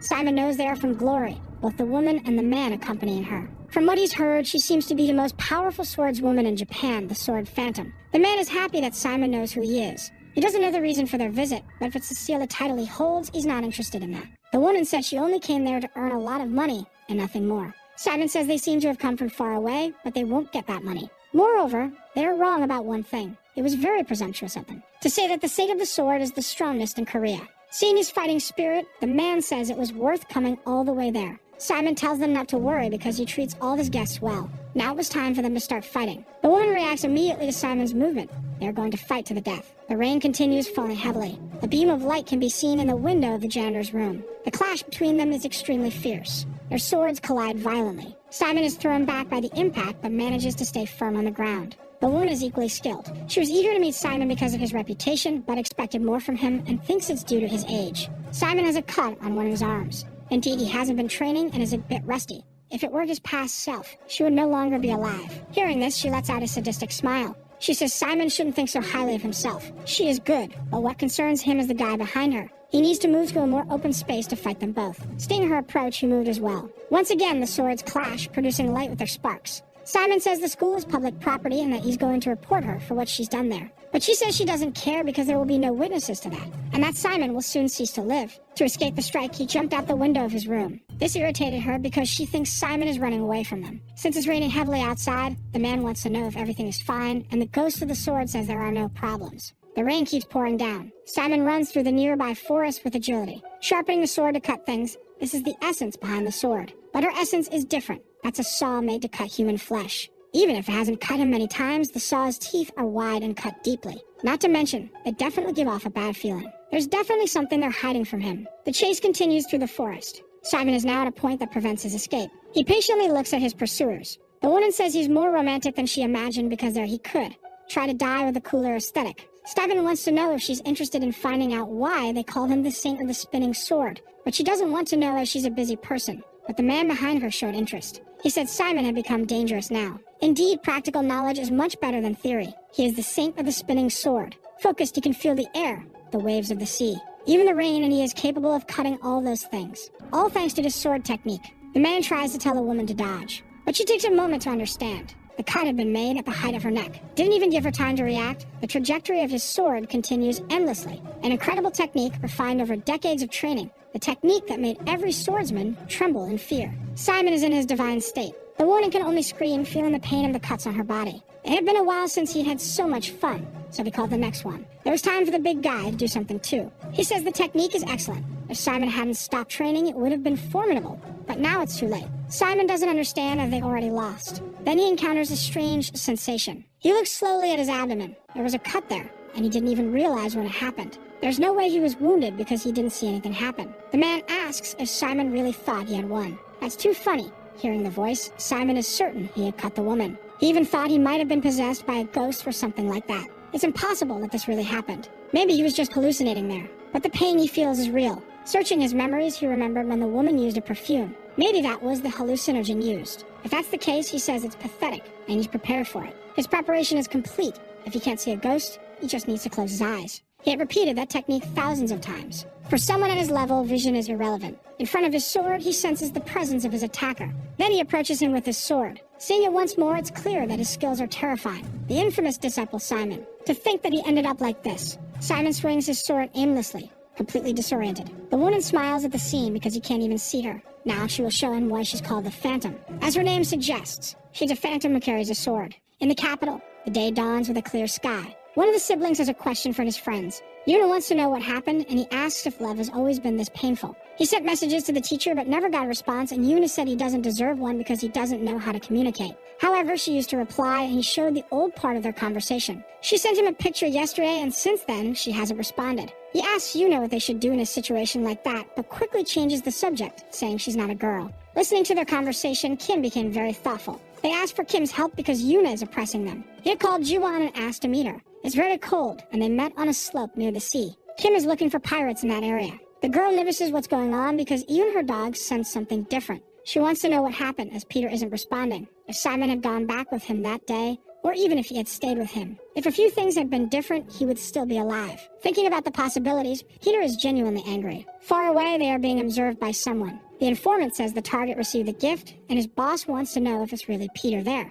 He says there's an older man there and that he's not alone. There's a woman with a dog and a younger guy who's not there anymore. While talking to his boss, Kim snatches the phone from the observer's hand. This startled him because Kim got to his position too quickly, and he couldn't do anything. On the phone, Kim asks if the person is the new Simon of Glory. The woman wants to know if it's Peter. On the other side, he asks if she's the one who calls herself the Phantom. He says he doesn't know why she's acting so confidently, but hopes she stays safe, if she isn't already. Meanwhile, he crushes her henchman's hands, who screams uncontrollably. She had signed her own death sentence. She would die painfully at the hands of a real phantom. A yacht sails across the sea. Someone asks if the man is okay, but he knows what kind of place he's heading to. It's her home, a genuinely dangerous place. An invisible vessel, everything about its crew. No one knows a thing. It's known as the Ghost Cruise. Whoever kidnapped Simon is inside. How they got the ship and how they maintain it is a mystery, but Peter knows who they are associated with. If Korea has glory, Japan has them. An ancient organization of assassins. Not to mention the Oriental Yakuza, famous in popular imagination for having inserted the story of the sword Phantom into the case of the lost Yamagumi. On the day of the incident, they were celebrating the leader's 60th anniversary. That day, 2,000 people lost their lives at the hands of just 2 individuals. An event that became well known, the incident doesn't do it justice. It's more like a massacre. But that's because it was 2 against 2,000. In the place where such a battle unfolded, there wasn't a single body left. A reward was placed on them by the Japanese police, but as their name suggests, they'd vanished like ghosts. After years, they reappear, and now she is the new Simon of Glory. She says that if he knows all this, he shouldn't go in there because he might have a futile and insignificant death. And she's worried if everything will be okay, since he doesn't have any support. But Peter only cares about the number of people he'll have to face. No matter how many he has to kill, there won't be any survivors. He'll make sure they regret spilling his brother's blood. And he has helpers there as well, but that's exactly what the woman was talking about. The siblings didn't like their clothes and want to be bodyguards too. That's why Kim told them not to come along with him, as he's not joking. This is serious. But they say he just wants to monopolize the fun. Kim says it again. They could end up dying there, but they don't care. Death for assassins is the final achievement. On the yacht, a man asks if he liked the vessel. It's Choi Eun-chang, president of Daeha, a corporation that manufactures weapons. Kim tells the president that it's cold outside and that he should come in quickly. Then he asks why he's so nervous, to which the man replies that he should be. There are drugs and smuggled weapons on board, missing art pieces, and even trafficked people. This ship has things that an ordinary person could only imagine existing. Even though he's rich and powerful, he only boards with the permission of that person, and Kim says he's indebted to him once again. But it's fine. He owes him nothing. Finally, they can see the ghost vessel more closely. Peter can't wait to find out who this person is, what kind of person they are, to know exactly what they're like so he can bring judgment to that soul. Already on board, someone asks to call the boss over there. The man had struck the woman in the head with an ashtray because she didn't understand a word he said. The woman tells him not to call the woman by that name, and if he keeps calling for her, she'll get angry. It's not a boss, but a lady. She is Simon, the ghost of the sword. Her appearance doesn't seem dangerous. The same could be said of the man who always accompanies her. While the woman is escorted by the man, Simon invites the Hafed to talk in her room, but he says she must have forgotten who he is. One word from him could have her thrown off the ship. He's the CEO of a large company. Since he doesn't want to go to the room, they can do it right there. Even though he's already drunk, she'll make him even more intoxicated. Suddenly, he feels something is off. His hands are trembling violently. His body is sweating cold, and he's sure something is wrong. Within seconds, he's already collapsing to the floor. Simon begins to lament what happened. What he likes is his business, but he was doing really well squeezing his neck. With him writhing on the ground, she orders her henchmen to throw his body into the ocean. They immediately obey, removing the man who is still convulsing. She wants to know if her companion thinks Peter will come, since this is the first auction since that phone call. After receiving her gift, he will definitely appear, and he wants to know what the ghost would do if Peter were on the ship. She coldly says she would find him, kill him, and take her money, and she can't wait for it to happen. The brothers look on in amazement because they don't know what that is. That is an enormous and wonderful club, not to mention the massive pool on the ship. It's simply an incredibly luxurious hotel. The wealthy from all over the world are there, people who must wipe their butts with money. Then he looks at Jay and asks if he's ready. Without hesitation, he tells his brother that he's been ready since birth. There must be no dirt in front of the important people, and they dedicate themselves to cleaning the ship's floor. A big shot calls for them, and the brothers immediately offer their services. They give them a bunch of money because they were working hard cleaning the floor. It was way too much money. They didn't expect such a generous tip. They received the equivalent of $1,000,001. All that just for cleaning the floor. They're already thinking they'll get rich. If that's the case, they won't need to be assassins. In the middle of the hall, a man asks for everyone's attention and thanks them for being there. For the auction that's about to start, they have a special product for them. Simon's first impression was written on a piece of paper. A woman with a sword and a man who looks like a bear. Peter, looking at her, knows that this woman is the new Simon of Glory. The first item to be auctioned is Photorak. She urges people to imagine what that might be. It's capable of killing thousands of people in just a few minutes. A biochemical weapon. Peter, observing her, can't believe she was a match for the saint of the sword. Among the audience, one of them knows that shouldn't exist because it was destroyed by the Soviet Union for being too dangerous. It's quieter than a bullet and more lethal than a bomb. An old man wants to know where they managed to get it. Victor Igora, one of the largest Russian arms smugglers, claims the item was stolen from him. He orders his men to grab the woman and bring her to him. But her henchman says they can't cross that line. Even so, they push past him, threatening him with death. Approaching her, they told her that if she obediently went with them, she wouldn't get hurt, while she asked them to slow down. If they understood what that meant, she said it would take a while for them to feel it. Soon, they were both on the ground, writhing in pain and agony. Peter was incredulous and wondered if he had really seen that. The audience didn't understand why they ended up like that out of nowhere. Peter also watched closely what was happening to the men. Their faces were literally melting. The guy on the stairs had touched their faces. That must have been enough contact. Even with that unexpected turn, the event continued. The Phantom apologized for what just happened and resumed the auction. That item would indeed be auctioned the following day with a starting bid of $200 million.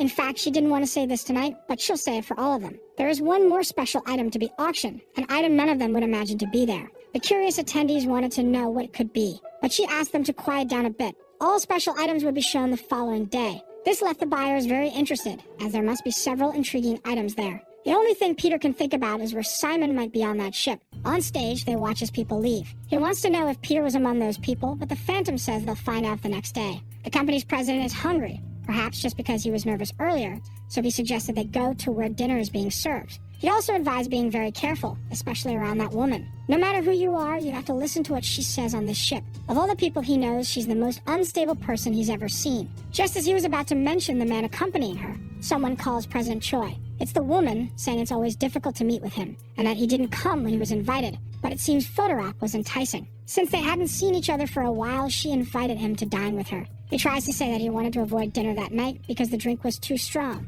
Approaching him, the woman told him to relax. This made him even more apprehensive. That woman is dangerous. Then his bodyguard's hand pushed her back. Kim said they should have dinner another day because the president isn't feeling well today. And if she insisted on having company, he could go with her. Kim looked at her with a coldness that only Peter could have. In front of him, the Phantom seemed frustrated. She observed quietly while Kim escorted the president through the corridor to his suite. The Phantom didn't expect a bastard with a young face to do that. That made her consider showing him something, and she told him to wait. He's right. She does want company for dinner, and she invited him on a date. When he comes, she suggested he leave his belt in the room, because her dinner will take quite some time. Getting close to her, he noticed that there was something strange about the scent she was giving off. That fragrance wasn't normal. Then she said that men are all the same and can't control themselves when they're near her. After saying that, she sensually ran her hand over Kim's lips. Then she asked if he didn't agree with her, but some people started calling for her now. It's the brothers, saying they are the new staff in charge of cleaning and will clean anything she asks them to. While Kim tries to regain his composure, the two argue for her attention. He's still deep in thought after getting close to her. Trying to avoid that distraction, she turned her attention back to Kim and said that he's a lucky guy after all. After that, she walked away, leaving the area. Kim doesn't know what just happened because he almost lost his senses. It happened too quickly. Looking at the brothers, he starts to think. Seeing that they're part of the cleaning crew, he seems to have put the pieces together about what's going on. The brothers are engaged in cleaning, hoping to receive hefty tips. The eunuch Spectre asks them to wash her feet, to which they promise they'll make them shine. In her suite, the Phantom is taking a bath while the young man stands guard. She asks if he's not curious to know how hot it will be, but he doesn't seem to understand what she's implying. Then she says she's heard about the event where 100 Brazilian assassins were killed, and even the disciple Nathaniel is no longer alive. That's Peter's ability, the 70-year-old man at death's door, while his opponent was a disciple in his prime. Given that, she has her doubts if it was really him, and the young man says that getting into the ship isn't as easy as entering a hospital. The chance of him getting in there without being noticed is non-existent. Maybe someone is impersonating him, so the question is their motives and why they want to destroy the organization. And to get close to them,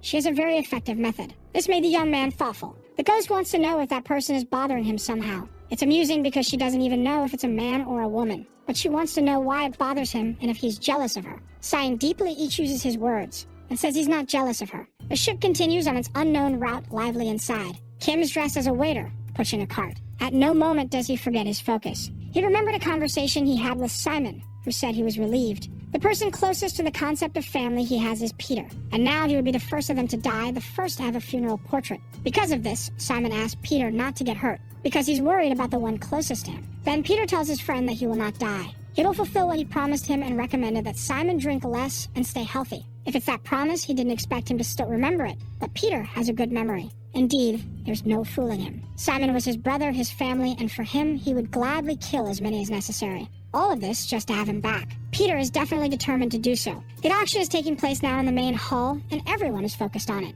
During this time, he needs to find any clue that leads him to Simon, and he walks through the corridors looking for details. Two men ask who he is, and Kim says he's with room service. Then he continued his route through the ship. It seems he didn't know about this, but they don't have any Asians working on the ship right now. They decide to capture him and take him to the madam, and Kim says that's interesting. Maybe because they are pirates, but everything ended too quickly. In the kitchen, looking for his friend, he left another large trail of bodies. The same happened in the ship's engine room. Wherever he passed, he left bodies, but he didn't find any clues about Simon. There was only one place left to search. That place is the only one he hasn't inspected yet. The auction continues, and soon another piece will be presented. An 18th century Czech painting, a unique and genuine piece that captivated the audience. The starting bid for the painting was $1 million. It didn't take long for its value to rise steeply. Reaching 1,300,000, the painting is apparently sold. With no further bids, the painting was sold. Now she's going to auction something everyone their desires. The last item of this auction day, her precious baby. The crown jewel of the day, something more valuable than any item presented so far. It can't even be compared to these things. An item more cherished, an art and rarer than biological weapons. And soon they will see what it is. An item prepared for a special person among them, who will certainly recognize its value the moment they see it. The precious item of the day, the only one of its kind in the world. The former disciple, Simon the Sing of the Sword. In the past, he was called the strongest swordsman, known as the Sing of the Spinning Sword. People think that maybe he's just a corpse now, and she hopes to have provoked Peter enough, and wants to know if that makes his blood boil with rage, because she can only imagine that he must be furious, and will soon reveal himself to her. Because if he doesn't, she will simply hunt him down within the ship. There are only two types of expressions when people look at Simon that way. Either they are completely in shock at what they're seeing, or they have a peculiar look. Even a young man who accompanies her is scanning the crowd, because among those faces there must be one that stands out. One that will be easy to spot because it stands out. The ghost found what she was looking for. The face of someone filled with hatred. With that, the ghost achieved what she wanted. The young man asks if she found him, and indeed she did. But there's something strange. After finding him, she lost sight of him. However, she's certain he's there among them. In the middle of the people, she saw his expression of hatred. Not only that, but she sensed a murderous aura. She even thought she might be wrong about it, but that shouldn't be the case. From now on, it doesn't matter anymore. She wants to see if he's capable of making it through all this. The presentation is over, and the auction for Simon's dying body is about to begin. The starting bid is $10 million, and if Peter doesn't buy him, Simon will die right there. It's a delicate choice, and the lives of both of them are at stake. Peter knows that his friend has become bait to lure him out. Besides not having the money for the bid, if he participates in this, he'll draw too much attention. Not to mention that there are too many spectators for him to try to take Simon by force. The situation is utterly detestable. Peter doesn't know what he should do to save his friend's life. The Phantom says that a disciple's life used to be worth more than a weapon of mass destruction, and now nobody wants him. And for him, it's especially worse because he was abandoned by his own. Once more, she turns to the audience, asking if no one wants him.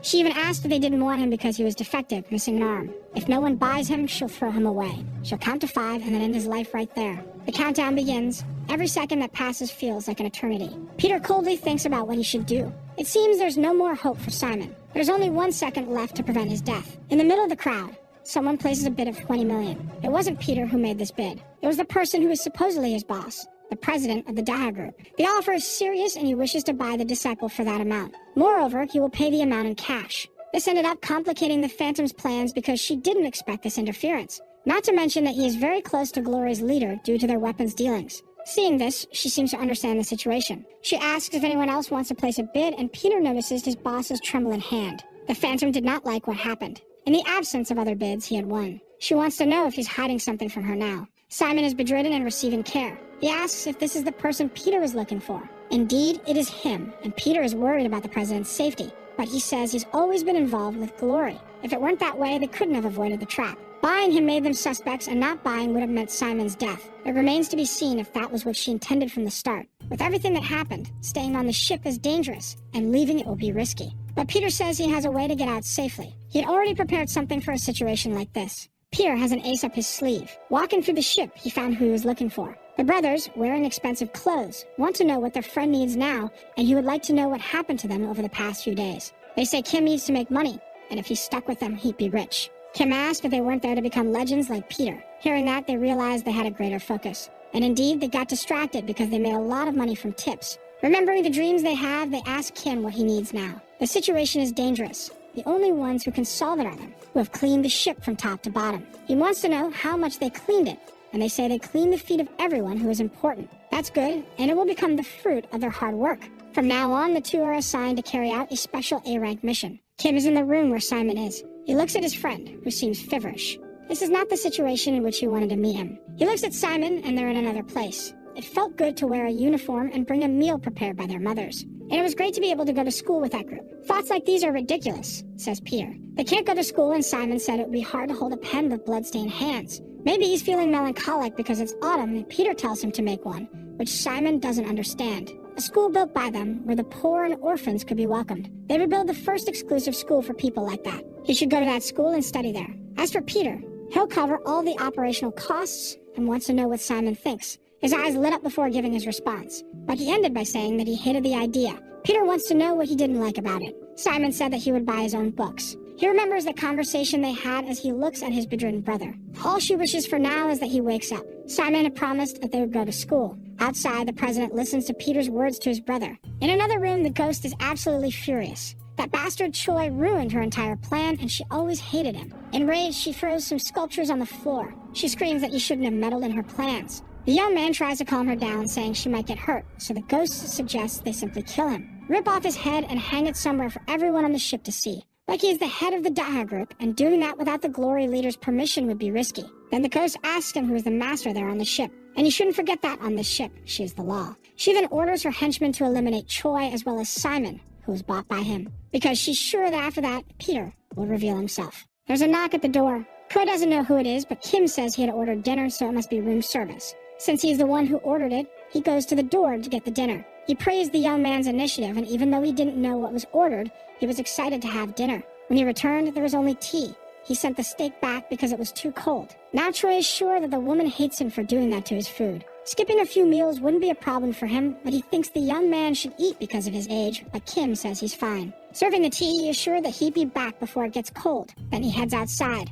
and enters another room in the same corridor. That particular room is quite messy, and the mess consists of the bodies of the ghost's henchmen. Handling some seasonings, he says that 60 degrees is the perfect temperature for tea. But what they were served was at 75 degrees, which means they failed to be good hosts. One of the henchmen didn't understand anything, but said they were more than 20 and all armed. And that the bodyguard is armed with just 2 salt shakers. But Peter says they clearly understand nothing. And now he's going to show them just how terrifying those objects can be. So the video ends here. If you don't want to miss the next part, activate the notification bell, and see you next time on Tob's channel.